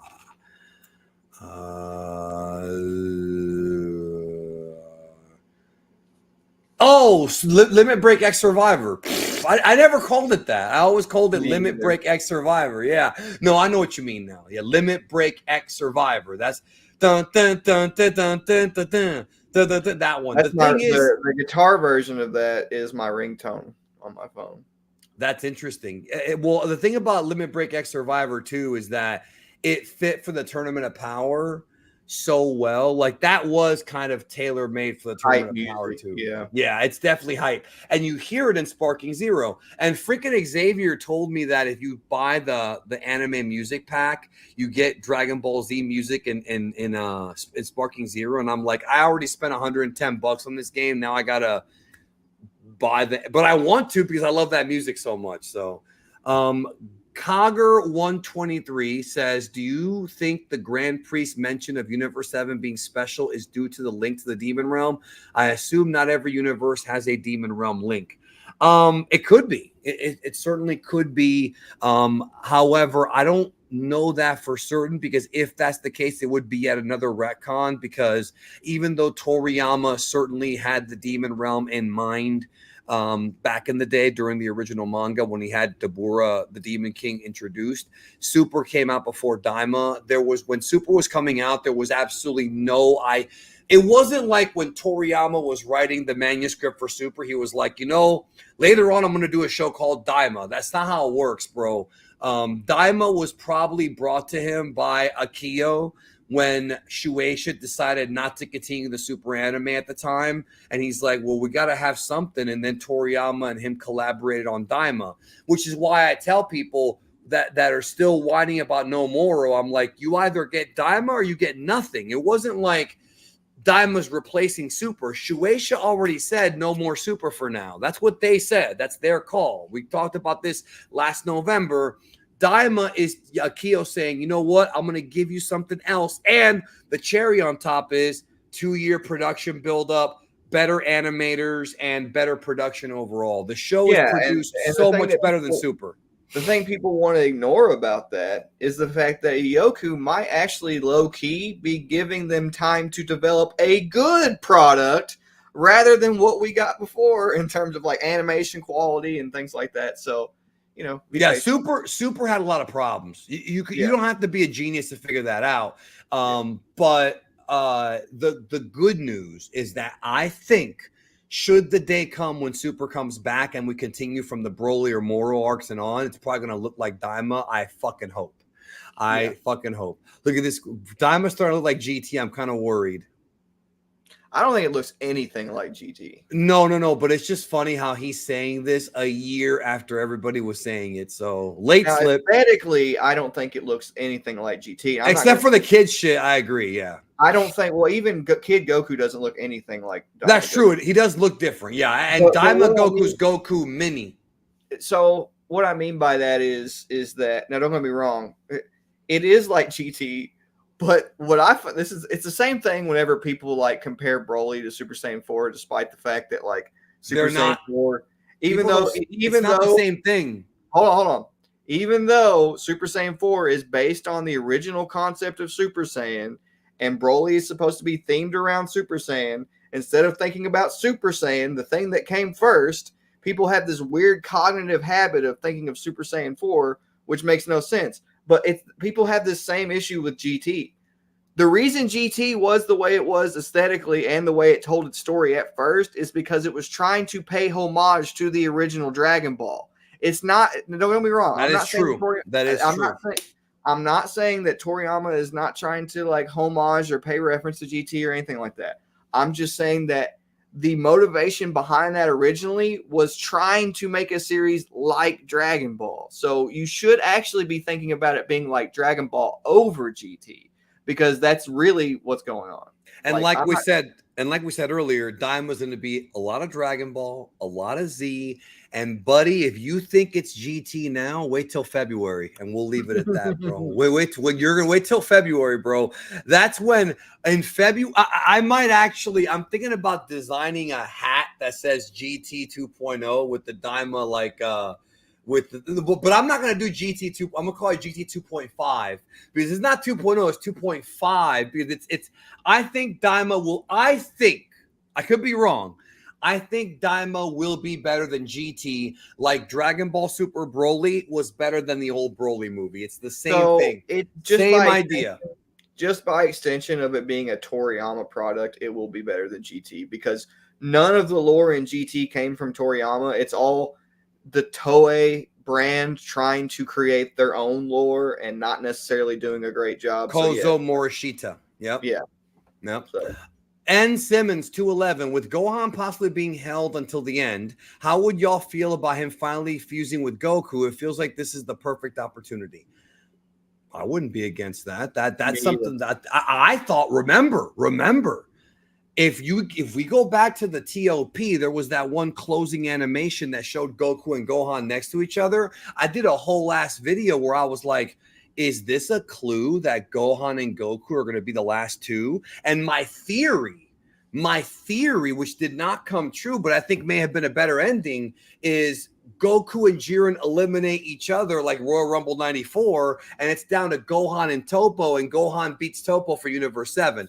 They didn't do it that way. They gave the win to 17. I actually liked that too, but I was thinking in my head, okay, everyone thinks it's going to be Goku or Jiren, or Goku will beat Jiren, Jiren will beat Goku. But instead, they both beat the fuck out of each other so bad they both get eliminated. And then Gohan's by himself against Toppo and he wins. So it's like it's Jiren and Toppo, Goku and Gohan. They didn't do that, but yeah.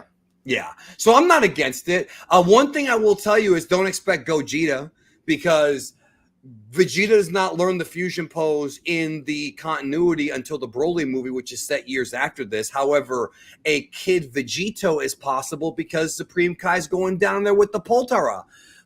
He's got Poltaras, bro, so there could be a fusion later on. Tanner says top 5 Dragon Ball movies. Okay, this is a fun question. So do you want to go first or shall I? You can go first. All right, so I think my favorite Dragon Ball movie is Battle of Gods. That's my favorite, my number 1. My number 2, and it's because of all the emotions I felt. It was the reunion movie, and if it wasn't for that movie, we'd have none of this shit that we have now. Then Broly, Dragon Ball Super Broly, the one from 2018. I love that movie. It's a lot of fun. Then Superhero. Then Dragon Ball Z, The World's Strongest. I fucking love that movie to pieces. It's so good, so much fun. It's the last time we hear the original Dragon Ball music. Dun, dun, dun, dun, dun. It's in that movie the last time. And last but not least, Fusion Reborn. However, Fusion Reborn is tied, my friend. What is it tied with? If you were there on Twitch with me, you know what I'm about to say because I had the time of my life watching it. The most underrated Dragon Ball movie ever made. Sleeping Princess in Devil's Castle. That movie is so... Nobody talks about that fucking movie. That is the most underrated Dragon Ball movie ever. And it's so fucking good. And go out of your way to get Kineko Video's 4K 35mm scan of it because it's good. Jordan, what are your top 5? I think my list is basically the same as yours, except I would switch Broly and Battle of Gods. That's pretty much it. So Broly's your number 1, Battle of Gods your number. Yeah, I mean mine switches sometimes too. Just depends. Because brother, Broly, while you're on the mothership with Mary Jane, is it's funny because Sean Schemmel. So before Broly came out, Sean Schemmel called me on the phone. True story. I've told it before. He's like, listen, that Gogeta Broly fight, if you're going to watch it, don't take any psychedelics or make sure you don't have any he's like, do you have, what's that shit? Epilepsy. I go, no, I don't. He goes, okay, good. Because there are parts of that Gogeta Broly fight that are going to fuck your brain up. He's like, I can't wait to watch it high. And I did. And it was wonderful. You know what I'm talking about? How crazy that fight is. Oh yeah, dude. The animation in that's insane. It's insane, bro. And guess what? Daima looks like that. Daima, bro, the thing that blew my mind about Daima is I was telling people for a year, I'm like, you motherfuckers have wanted the Broly animators to do a TV show. You're getting that on top of, you're also getting Kubota, who did the superhero opening cut. You're getting Nakatsuru, who's a legend, doing Dragon Ball all the way back to the original series. He's the one that did the Kamehameha that circled around Goku and Path to Power. That was Nakatsuru, bro. That's one of the greatest of all time. And you're getting the dude from Mappa who Kubota brought in, who did the Super Saiyan Goku from like 2 months ago. Like, this show is stacked with talent, bro. For sure, bro. I hope Super gets that treatment. Dragon Slayer, would you buy the series again if it was redone with the animation quality of Daima? It would be a new series. Yeah. So yeah, of course I would. It would be it would be a new adaptation. Of course. Absolutely. I think everybody would. Hugo Welty says, I wonder if once Vegeta and Piccolo join the adventure, they'll get to fight the Tamagamis. It would be 3 fighters against 3 Tamagamis. Well, in the opening cutscene, we see what appears to be Super Saiyan Goku and Super Saiyan Vegeta fighting them. So I think that's definitely possible. What do you think? Yeah. It could be a misdirection, but yeah. The Tamagamis are something I would actually like to talk about a little bit. So go for it. So originally in Dragon Ball, when Goku meets Kami for the first time, Kami basically explains that the reason the Dragon Balls are spread out is because that serves as a trial. It serves as a trial to test the character of whoever wants to use the Dragon Balls. So he talks about that whenever he first meets Goku. And then later on, when we go on to Namek, they talk about how you have to go through all the different Elder Nameks in order to gain access to the Dragon Balls by passing tests. So they have like the same thing going on. So when you see Goku and Vegeta and all these characters fight the Tamagami, just defeating them is not the purpose of this. I think that Neva also, the entire reason that the Tamagami exists is because Neva also wants a specific type of person to use the Dragon Balls. So it's like a trial. Like they're yeah. like the Guardians, like Zelda when you see the Guardians of the Dungeons. It makes Yeah, sense. that's the reason when Goma wants to use the Dragon Balls, he's like, well, you'll have to defeat the Tamagami. You know, it's like, you know. But I like that. Like, Yeah. I like the Dragon Balls on Earth were like a scavenger hunt, but here they're guarded by armored warriors. If this Daima shit isn't JRPG to the max, bro, I don't know what is. And didn't I tell you a year ago in September of 2022 when I first heard about this show, I said this show will have a lot of RPG elements. We've got party members. We've got recruiting. They're going to be going to different villages. Go ahead. Hulky 333. Toei adopted lore from Toriyama, but Toriyama did not write any of the lore for GT at all. He did not write any of the lore. They just took Toriyama's pre-established lore and played with it like you see so many people do in fan mangas and stuff like that. It is not Toriyama's lore. Just want to make that clear. It's not. A lot of it is based on it, though, for sure. Yeah, it's just like you said. Super Saiyan 4 itself is just them redoing what Toriyama did with Super Saiyan in their own way. Like, it's none of it's from Toriyama. And back then, Super Saiyan 4 was implied to be like the true Super Saiyan of what it was supposed to be. Yes, which I don't like at all, but yes.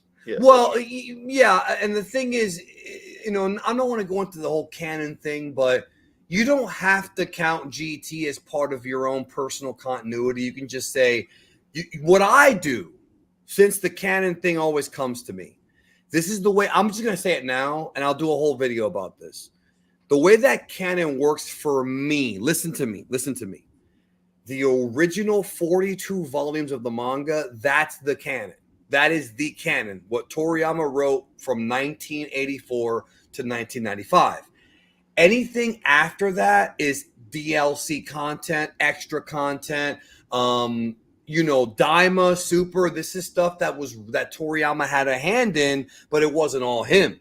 We know this for a fact. So could you include Daima and Super in your canon if you want? But the original volumes of the manga are the purest. And it was also Toriyama when he was younger. Toriyama now, well, not now because he passed away, but in this era, older guy, had kids, you know, not really writing a weekly manga, took it much more easy. And so there you go. Let me get to the next super chat here. There's a few. I already answered that one. Okay, I think, let me see here. Okay, I think we're here. Xavier says, why did Makafushige Adventure and Dragon Soul get English versions of the song, but Chala had Chill Out, We Got Power, and Dan didn't? Dan, I think, did get it, but it got it with the Green Bricks release, which was after the original GT release. And let me tell you why, bro, because of a guy by the name of Barry Watson. Any weird English dub bullshit, changing Saiyan to Saiyan, changing Mr. Satan to Hercule, the censorship, the fucking mute, anything that the dub did that's weird, blame Barry Watson. That's why. Because for some fucking reason, he treated Dragon Ball Z different than the rest of Dragon Ball. Probably because Dragon Ball Z is what first got Tori. If it wasn't for Dragon Ball Z, bro, Funimation would have never existed, bro. It would have gone out of business with it. Funimation before Dragon Ball Z, guys, was doing fucking Chuck E. Cheese and cyborgs, which were pigs that had cyber. They were like robot pigs, bro. That's what Funimation was doing. Needless to say, it would have gone belly up within a year if it wasn't for Dragon Ball Z. And that's my issue with why I always tell people, okay, you grew up with the dub. Watch it sub so you get the real shit. So you get what it was supposed to be. Then at least even if you still watch the dub later on in your life, you at least know. You at least know what the real story is. Tanner says this is his 5 movies. Fusion Reborn is number 1. It's a lot of people's favorite. 2 is Cooler, which I also like. 3, Wrath of the Dragon.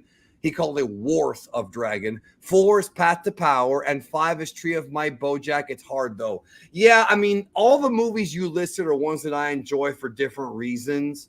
I think BoJack is probably a little bit better than Tree of Might. However, I watch Tree of Might more.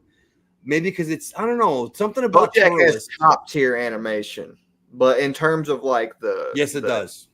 in terms of like the narrative implications and stuff like that, I think I like Tree of Might better, but that's just my personal opinion. I like this right here. Nagano says Goma reminds me of Raptorn from Dragon Quest VIII, the first form. Yeah, there's a lot of Dragon Quest in Daima, which of course somebody like me enjoys. Which, man, in about a month, Dragon Quest III is coming out.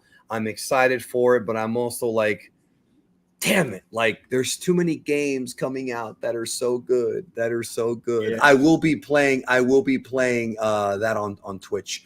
And then here we have Adam. I remember seeing those advertisements, the Funimation tapes. Yeah, Cyborgs and Chuck E. Cheese, bro.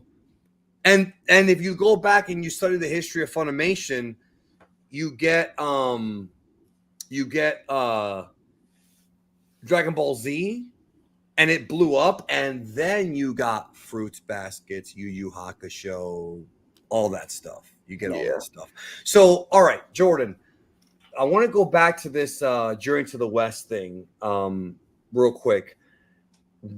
The idea of the 3 demon realms, the pink one, the green one, which I think is where the Namekians are from, and the red one, is any of that in Journey to the West, or was it all just Toriyama coming up with it? Well, there are multiple worlds and stuff like that in Journey to the West. As a matter of fact, in one of my favorite Journey to the West comics, there's literally a planet just like King Kai's planet.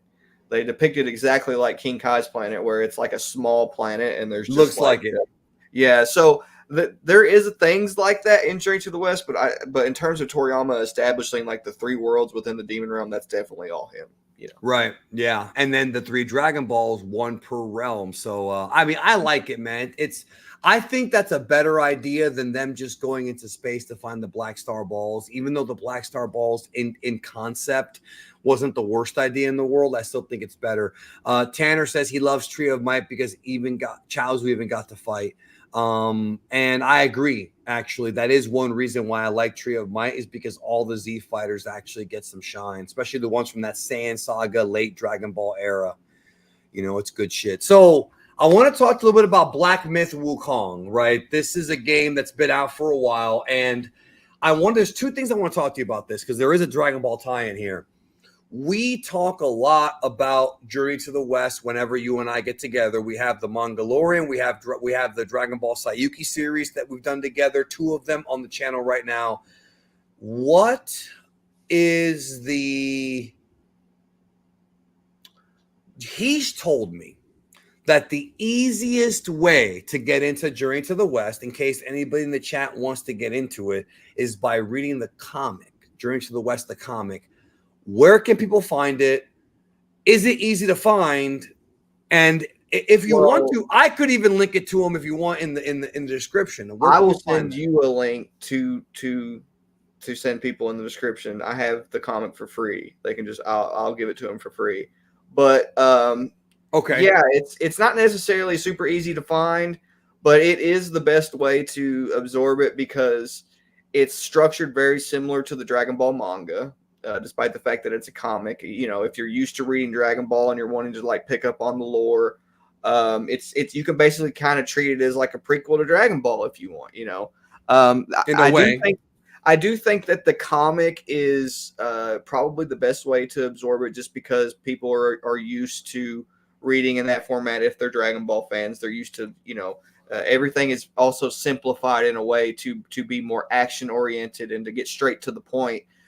You know, a lot of the reason that Journey to the West as a novel is intimidating to people is because there will be like paragraphs of poems in Journey to the West, the novel, you know, and you're just trying to like learn all the lore and like learn the story, and there's like an entire tangent, like an entire poem basically put into the book to describe a certain situation and stuff like that.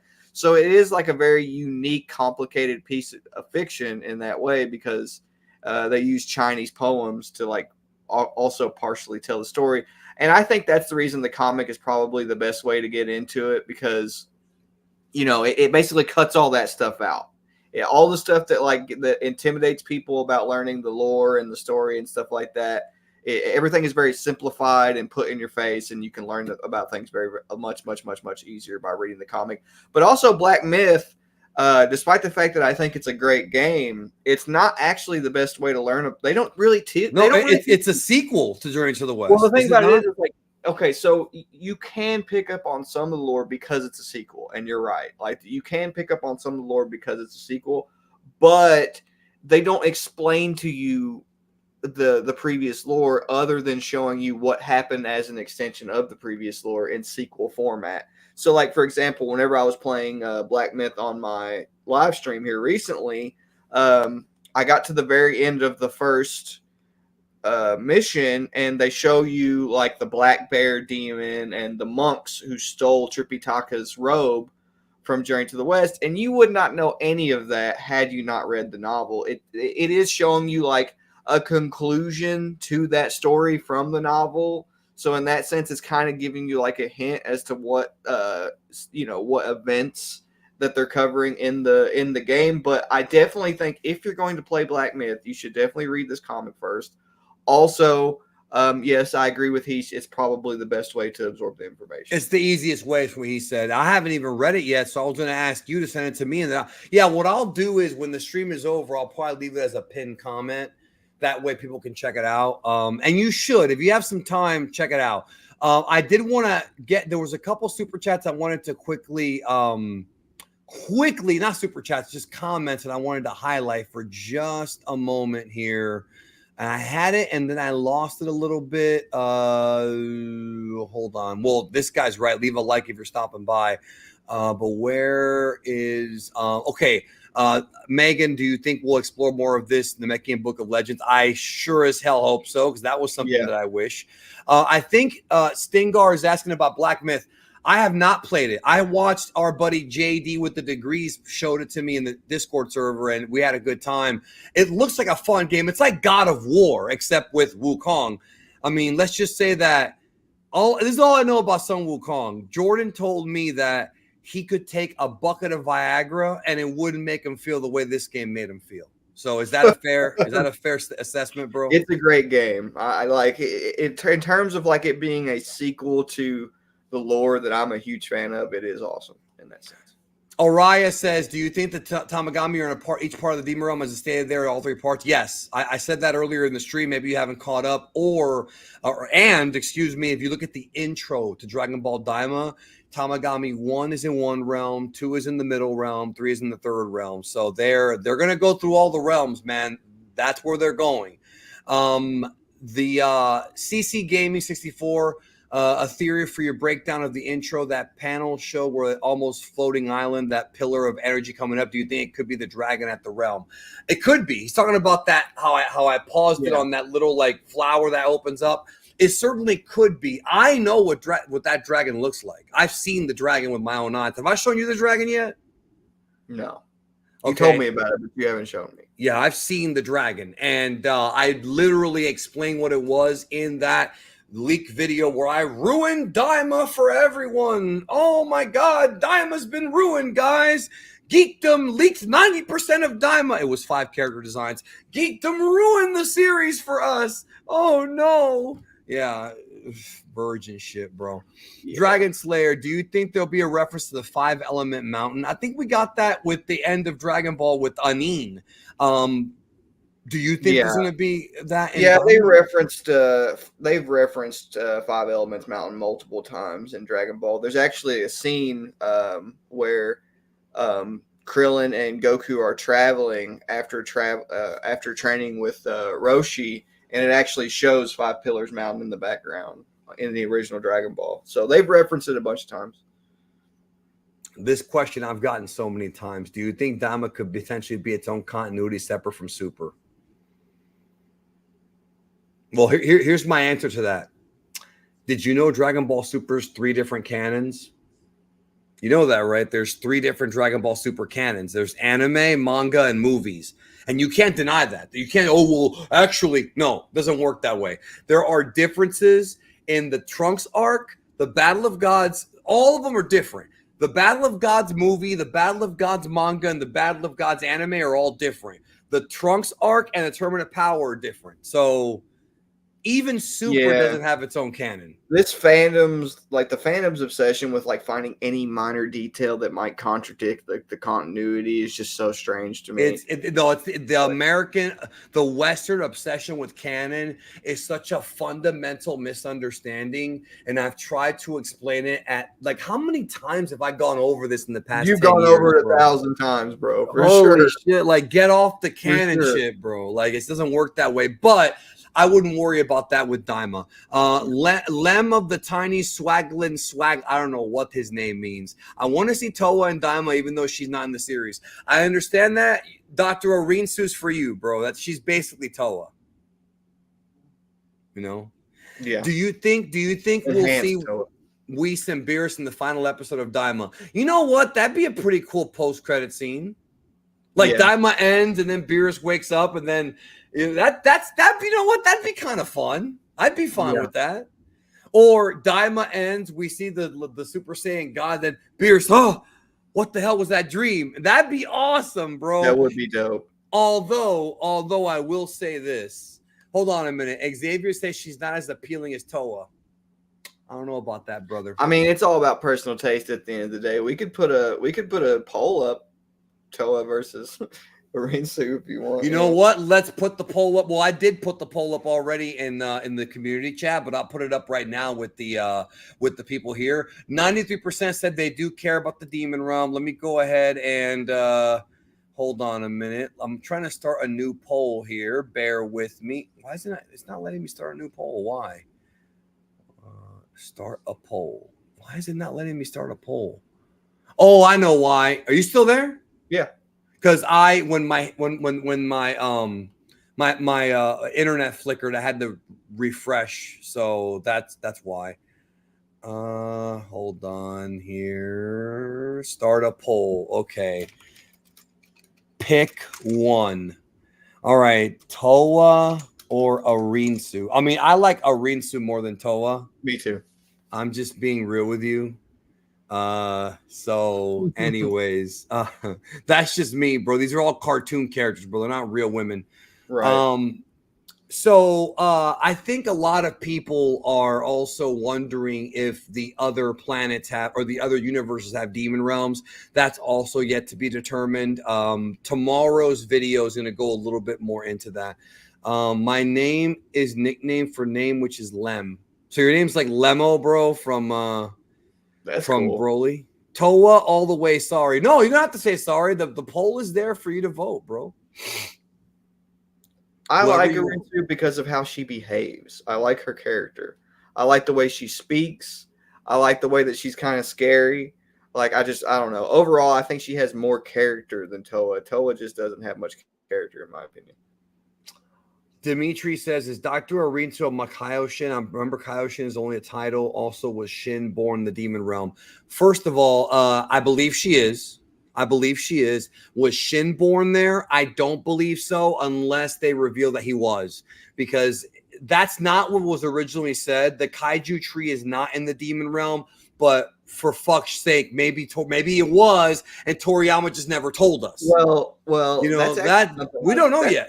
That's something I would like to get into, actually, is Shin and the Kaioshin lore. So in this last episode, whenever Shin talks about how he came to this universe in this spaceship, right? And then he's talking about how he knows a little bit about the demon realm and all this stuff. And also, it kind of seems like Shin, even back during the Buu saga, has always looked at the demon realm as his primary threat, which is the reason he knows so much about Dabura. It's so essentially the demon realm is the antagonist of Shin's story. And I think that that's very, very important. And now I'm not saying that Shin is necessarily from the demon realm, but I do think the Kai have a very, very, very deep connection to the demon realm itself because of the fact that they are magical creatures and they can use magic. And the demon realm, again, uses magic to develop their mortals. So I do think that Shin and the Kai have a connection to the demon realm, even if they have their own realm that they're born from. I do think that it's possible that now this is going to be, if this is the case, it's going to change everything. But I think that the hierarchy of the gods, including the Kai, is just a matter of convenience.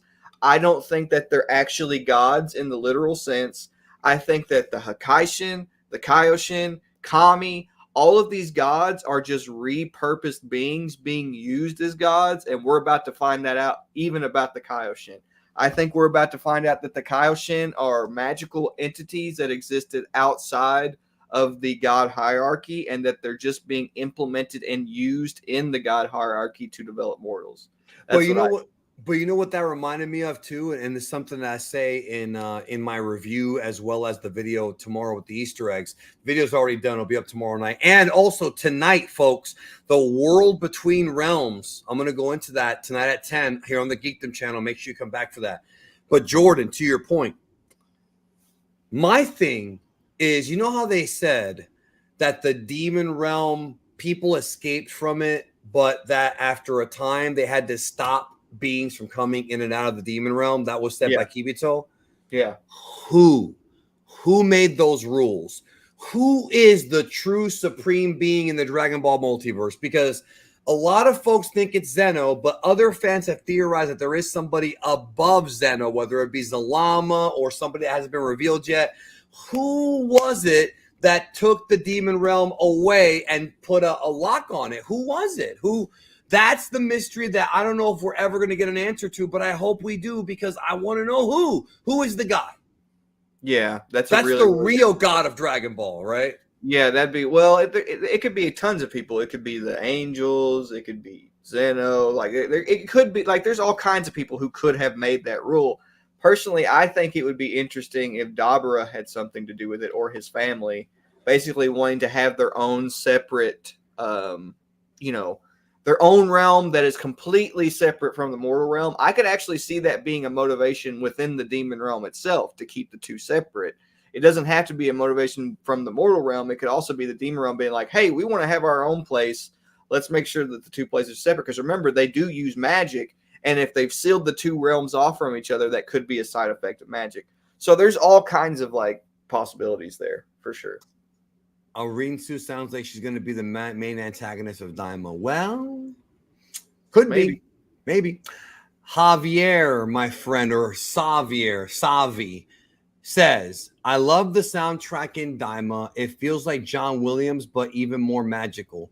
Well, I don't know if anything's more magical than John Williams, but I think I know what you mean. I think it sounds like a mix between Sumitomo Kikuchi with a little bit of John Williams. It's got like, it definitely sounds like Dragon Ball, but it sounds like more like you mentioned, JRPG Dragon Ball. Also, Jordan, notice how characters are being recontextualized as demons from a stone egg.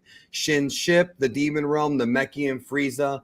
What do you think about the stone egg? And if so, Jordan, explain to the people in the chat who may not watch Mangalorean or Sayuki, which, by the way, you need to learn more about this shit. Explain to them the significance of what the stone egg means, because it means something. Okay, so the stone egg within Dragon Ball is just something that Toriyama loves to reference over and over and over again. Over and over. Yeah, man. So when Goku first showed up in his space pod's design is in reference to the stone egg that Sun Wukong was born from. Also, when Trunks' ship first shows up in the Future Trunks saga, his ship is shaped like an egg due to the fact that it's also a reference to Sun Wukong's stone egg. The tank that Goku is in the Dragon Ball Super Broly movie, as well as all the Saiyans, are all shaped like eggs due to the fact that Toriyama is referencing the stone egg. So it's just something that Toriyama loves to reference in the series, is the stone egg. And the stone egg is just essentially it's the place that Sun Wukong was a stone monkey. He was hatched from a stone egg due to being exposed to a massive amount of yin and yang energy, which yin and yang energy combined is what creates chi. So essentially, like, Sun Wukong is a being who was basically created out of pure chi. That's what he was. Like, he was just created out of chi itself. And so the significance here is that Toriyama likes to play on that in different ways in the series, whether that be metaphorically, symbolically, things of that nature. Because yin and yang energy, for those of you who do not know, yin and yang represents duality. It represents good and evil, heaven, earth, all these different concepts and things. So Toriyama likes to play on that in different ways. One of the greatest examples of that is the fact that Goku was raised on Earth and Vegeta came from the heavens. Like there's and Goku came from the heavens also and was raised on Earth. So Toriyama just likes to like play on that in like a really cool symbolic way in the series, and that's mainly what Xavier is talking about. Now, I do think that his point is that he's recontextualizing all of these characters' origin stories to come from a spaceship that's ancient, that comes from space. So basically, he's taken like the concept that he originally implemented with Goku, where Goku is an alien who came down from the heavens and landed on Earth, therefore yin and yang. He's doing the same thing with characters over and over and over again. Is essentially what he's playing. And one of the more obvious but not so obvious examples is that the Saiyan spacecrafts are round and silver, kind of like eggs. So when we see Gohan burst out of the Saiyan spacecraft to confront Raditz, that's Sun Wukong bursting out of the mountain. Like and we see it over and over again. But the fact that Toriyama did that at the very beginning of introducing Gohan to everybody, that's interesting because it's like it's probably the first truly iconic Gohan moment. So it's like him basically saying, this is your next Wukong. Well, not just that. Yeah. He busted out of the egg by awakening a new part of his nature, which is also like super interesting. Like the entire reason that he busted out of the ship is because his demonic side was awakened in that moment whenever Raditz was attacking Goku. So that's really cool. Jordan, look at this question right here. There's a lot. There's a lot. I'm here to tell you, like, there's a lot that we could, like, there's a lot. Look, I'm not going to put anything in your mind for a minute. I'm just going to ask you this question and you answer it as best you can. Okay. How much of the stuff that I've gotten have I actually revealed publicly on YouTube? Some of the stuff that you know would completely just destroy YouTube. And the fact that you have resisted the temptation to leak some of the stuff that you know is definitely a credit to you, bro. Remember, I don't respect Toriyama. I'm a horrible person. People should definitely give you more credit because you know some, like, if you were really just like trying to like milk YouTube for money and you had like no character at all, you could easily do it, but you don't. And people should definitely give you more credit. I've been tempted to out of anger. I'm sure the temptation would be there.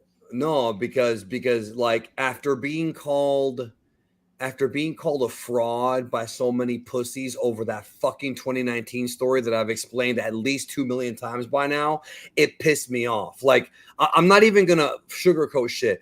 Fraud is the last thing that I am. I have never lied to my audience. I've lied to the cops. I've lied to my parents. I've lied to women I've been with. I've lied to friends in school. I'm not saying I've never lied before, but I've never lied to the audience, which is why when somebody says, hey, Danny, how many episodes is Daima? And I say, I don't have an episode count. I really don't have an episode count. I really don't. Or if people say, hey, Danny, is this going to be in Daima? And I say, I don't know. But if I say I do know and I'm not going to tell you, there you go. But the thing about this, here's a good question.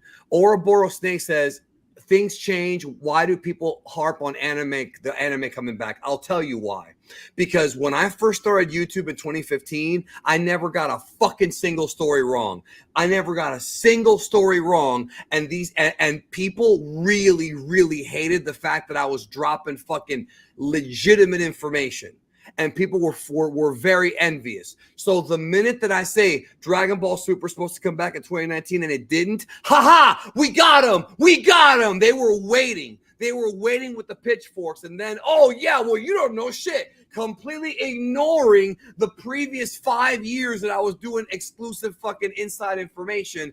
And now that Daima's come around and I've gotten everything right except for like 2 things that were misunderstandings, now all of a sudden, again, it's people love to break people down on the internet, bro, because it's easy.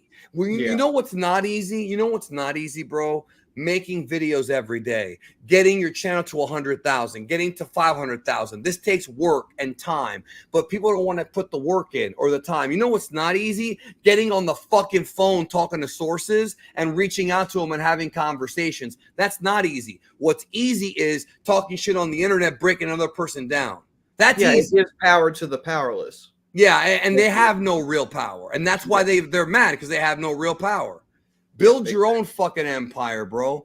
Guys, who do you think also was from the Demon Realm from the original Dragon Ball Z or Super? There's a lot of possibilities. I think the biggest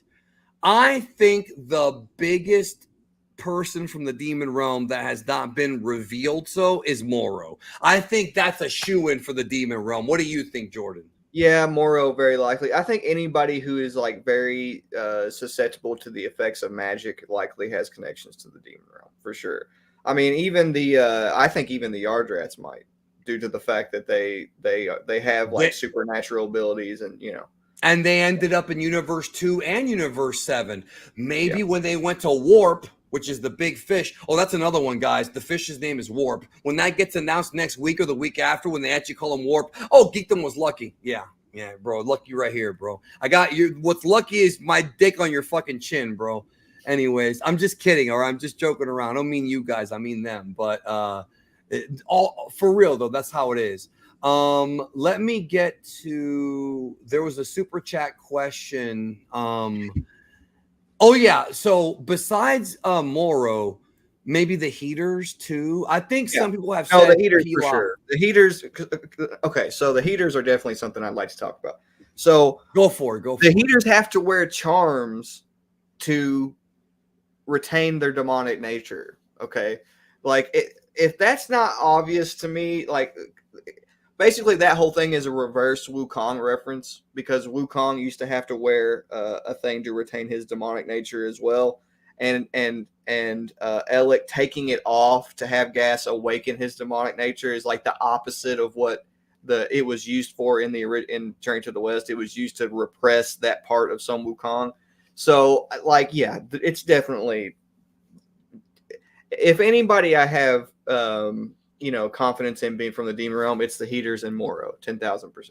Those are, it feels like they're shoo-ins, bro, especially Moro's knowledge of magic and the Kais and all that. Like, all right, Dragon Slayer, I'm a bit confused. Why Shin needs a ship to get to Universe 7? Does that mean all Kais use ships to get to their respective realms? It's implied that that's the case. Why did he need a ship? Because the Shinjin tree that Toriyama discussed, 12 years ago or 14 years ago or whatever, is probably not in Universe 7. It's probably somewhere else. And so when the Supreme Kai became a Supreme Kai, he probably used the ship to get there. That's a guess. That's not a spoiler. That's a guess. That's a theory. Sugar and Spice said everything is a demon now. I'm here to tell you, bro, everybody's always secretly been a demon, because Toriyama, what he did is whenever we got to the Dragon Ball Z era, he was like, okay, I don't want to do just Journey to the West anymore. I don't want to have Goku just fighting demons all the time, because that's not very original. So let's just take the concept of demons and make them all into aliens. So the thing is like, and I've talked about this on the Mongolian, this whole like coming full circle and like Goku and everybody else being reintroduced as demonic is no shock to me at all. I've been talking about you have been talking about Namekians being demons since before Daima even started. And when you told me the theory, I was like, yeah, it's possible. We'll see if that actually happens. And then when the Daima trailer dropped and you hear the guy speaking Namekian at the beginning, Topoporo Puri or whatever he said, it's like, oh, yeah, like, yeah. And I talked about it too, but you were the first one. Zet said, Yardrats from Demon Realm, possibly. That's not a guarantee. That's a possibility. People are asking about the Majins having the round ears like Cell and Frieza. I think it's just a design choice. Until they tell us more, we don't know. Well, hold on. Let me expand on that a little bit. So remember earlier how I said that Buu is just a Majin due to the fact that he absorbed the evil of mankind while also being subjected to the effects of magic. And I said that does not mean he's from the Demon Realm either. That's right. Now, the thing is, Frieza, and this is so cool, and this is something that I haven't talked about yet. But if you remember when King Cold first introduces Frieza in Dragon Ball Super Broly, what is the first thing he says?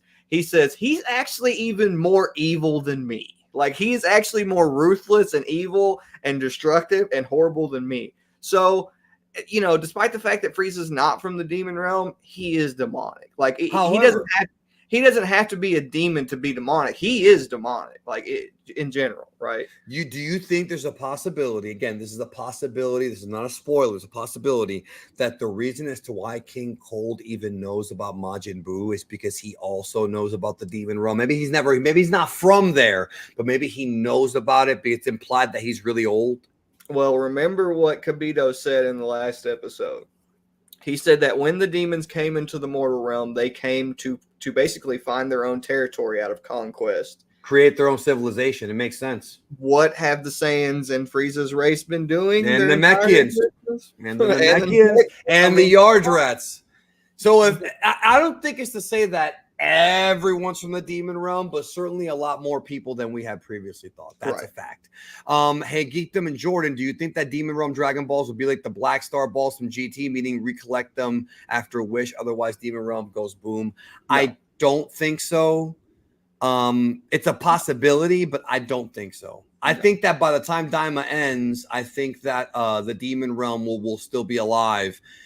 I don't think they're going to destroy it in this show. Craig Hampton says, hello, just tuning in. I've been meaning to ask if you could tell me or send me to a particular video where you describe how Toriyama's storytelling in the series can be compared to an RPG.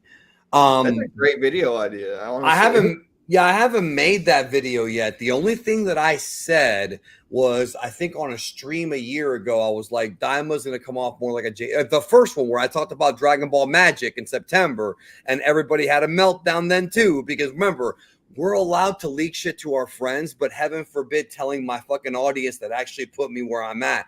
Heaven forbid that. Now all of a sudden I've been compared to fucking Joseph Stalin over that.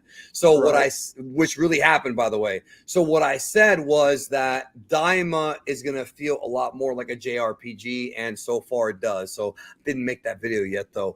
Bang says, do you think we'll see Metamoran race in the demon realm? We don't know enough about them. Doubt it. Yeah, I doubt it too. We don't know enough about them. It's possible. But at the same time, if we see the Metamoran race and Vegeta starts to ask questions, is that going to kind of ruin like the Beerus or the Broly moment? I don't think so. Hold on. This is the one. Is the demon realm almost the source of everything? Then I don't know about everything, but a lot more. The Namekians. Look, the Saiyans and Frieza being from there is just a theory. That's just a theory. We know the Namekians are from there. So I don't know about the source of everything, but the source of a lot more things than we had thought. So. Yeah. Zarpus says, hi, Jordan. You know this guy? Hey, Zarpsy. You know him? He's from your place? He's from your neck of the woods? He wrote another one. Up, bro? Hi, Jordan. Okay. Okay. So, I was looking to see if there's any. Whoa, what was that noise? Oh, I just hit my elbow on the table. Yeah, I don't think we're going to see the Metamorans. If we do, maybe Goku meets them. But the Metamorans, we just don't know anything about them, bro. Except for that they know fusion, that their clothes, when you make Gogeta, their clothes resemble Metamoran clothing. That's it. It's me, Zarar. I know it is, bro. I recognize Legendary and the your profile picture. I reckon. I knew it was you. I don't know why you don't go by Zarar here as well. So what about? Oh, not that one. What about this one? Goku and Shin fusion. Yeah, he said that like 3 times during the stream. Well, he also said that Granola has Ultra Instinct, and no, the best one is happen, bro. I'm not saying Obi-Wan. Obi-Wan is gonna be the best TV show in history, bro. That's my favorite JD-ism right there. Yeah, that's so the CC best Gaming, ever, bro. CC Gaming mentions how Gas also uses magic to create weapons. Yes, that's a great point. Yeah, well, the heaters seem like shoo-ins, and people were saying, like, you know, Mira and Toa, it's all related, bro. People with blue faces seem to be demonic. That seems to be a thing. And Didn't Toriyama say that in one of the early concepts for Gohan Beast, he was going to have a blue face or something like that? He was going to be a heater, essentially. Yeah. Like, Ah. so he was going to make him like an Oni, essentially. Yeah. Does that have implications, or are we looking too deep? That we No, might no. be looking too deep into that, but we don't know for Well, sure. hold on. No. Here's the thing. So, Beast has always been a demon-themed form because True. Piccolo is bringing out the demonic nature of Gohan. That's always been his goal is to. But the thing is like people think of that and they look at that as a bad thing, but it's actually not a bad thing because what Piccolo is teaching Gohan is he's teaching how to take that part of himself and use it to survive in a life or death. I will make you a member of the Mazoku clan. Right. So like there is a set of principles that go into that clan and that set of teaching. And so like that in combination with the Kai doing the spell on Gohan, it definitely paints a picture that is very reminiscent of what's going on in the demon realm and the Makaoshin, for sure. I want to get this one here, and then we're going to wrap it up. Is it possible that Namekians actually were escaping from Neva because he started absorbing other Namecs forcefully, hence the reason for him to be senile? I like your idea a lot, actually. Based on what Piccolo said, it feels like they escaped because they didn't want to be under the rule of the Demon Kings. That's what they said, but I actually like that idea too, that Neva's like the true original evil Namekian, like Lord Slug was kind of hinted at. You know, that could be as well, man. Yeah, true. All that stuff is tied in. So tonight at 10 p.m. here on the Geekdom channel, breaking down the World Between Worlds. And tomorrow night, we've got presenting for you guys the Easter eggs video for episode 2. And then Wednesday night, Dabura explained the history of Dabura. Almost daily content now on the regular here on the channel, like the Super Days. Jordan, any final thoughts? Make sure you check out Jordan. I believe I have his channel linked and down below in the description. It should be there. There is one more thing that I wanted to talk about, and it's not all you. So the king of the third demon realm, seeing Goku defeat Buu and wanting him to come help take out the new Demon King, I think that's probably going to be significant. Something I noticed is that the realm that he's talking about specifically, the one that looks like a desert, and there's the like pink one. The pink one? There's one that there's like a bunch of demons running around fighting each other, trying to conquer that land or whatever. If the Saiyans are, in fact, or the great apes are from the demon realm, I'm going to theorize that that's the part that they're from. That's the only thing that I wanted to talk about. Because something about the aesthetic of that part of the demon realm it screams like great apes running around fighting each other to me. You understand what I'm trying to say? Like, it's just, that specific area kind of seems like it would be the ideal area that they would come from if they did come from there. But yeah, real quick, Stingar Shark was asking about where I talked about the Janemba thing. Again, that's the blue thumbnail leak video, the one that people went nuts over, bro, that had meltdowns. It's the video. If you go to Geekdom 101, bro, it's I try not to make these things hard to find, dude. Okay, look.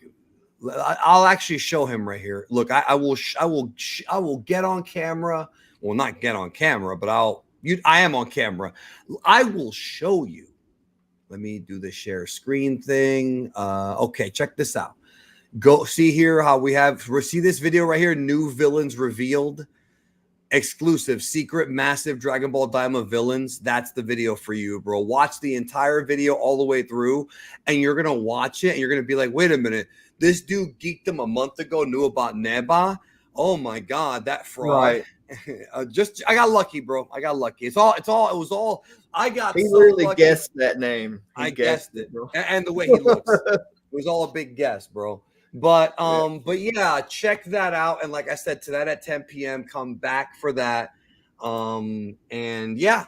I'm sending Danny the leak to the Journey to the West comic right now. And leak or link? Link. Okay. I'm going to post. Okay, guys, I'm going to post the link right now in the chat. But what I will do is if you're watching this after the show's over, I'll put it as a pinned comment. The Journey to the West manga is right there. It's a Google Drive link. So check So that who out. won the poll between Arinsu and Toa? Oh, yeah. Oh, my God, dude. 51% Arinsu, 49% Toa. It was fucking neck and neck, bro. 51 to 49. I cannot believe it was that close. Bro, that's insane. But yeah. Insane, dude. All right, so next week on this show, I will be joined by Star Blast Studios. That's the plan. Heesh will be here. We're going to be talking about Sparking Zero a little bit, and we're going to be talking about Daima's ties to Jinns and Islam, and that's going to be a fun little topic next Sunday. And then the Sunday or Monday after, remember, this show's going to be every Sunday or Monday after, I will be joined by Real to Real. That's the plan. I haven't asked him yet, but I'll ask him after the stream. And we're going to be doing a Theory Craft call-in show. So you can call in to the StreamYard link and talk to us and give us your theory, and me and Mark will dissect it, add to it, and shape it. So we're going to work together to make a theory. So check out Jordan's channel in the description down below. Thank you for being here, bro. No problem, and I'm excited to see that stuff with you and Heesh, bro. This Daima has had really strong Arabian Nights vibes to me so far. You know, like the Kai trying to manipulate his ruler and all that stuff. Like, it does remind me a lot of Aladdin, so that's awesome. Well, we'll talk to Heesh about that because I think it does too. Benjamin Mendoza, will you include Wu Jamie as well with the show? Brother, there's 2 reasons why you want that girl on this show, and I know what those reasons are, and we'll keep it to ourselves, bro, because she is my friend, but I know why your ass wants her. I know why you want her. I know the truth. Don't lie to me. Don't lie to me. Don't lie to me, Benjamin. Don't lie. Anyways, I'm out. Take care. We'll see you. Yes, I will be back tonight and tomorrow and maybe during the week for Sparking Zero, as well as Twitch. Oh, yeah, Twitch. This Saturday, we're starting Dragon Ball Z. We finished all of Dragon Ball. We're starting with Dragon Ball Z episode 1, 2, and 3 on Twitch. Twitch.tv/Big D Geekdom 101. Watch it with us. This motherfucker, I will donate 1,000 if Uwu streams with you. I know, no, but see, I know why this motherfucker wants her to be on the stream, and it's the same reason the other guy does, bro. Probably, yeah. Bindle has never sugarcoated his feelings about her, bro, and we'll leave it at that, bro. Let's just say that Beef is a lucky guy. Will Jordan be along for the Saturday stream?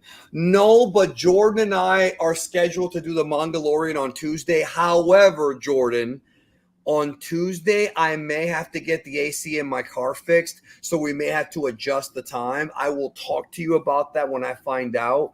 That All right, way, yeah, we'll probably still do it on Tuesday, but it may be a little bit later or earlier. I'll talk to you about that. And I have to wait on the guy because I have a special mechanic who's going to look at it, who's going to charge me a lot less. So there you go. I'll talk to you about that later, though. Anyways, we're out. Take care. See you next time. Peace.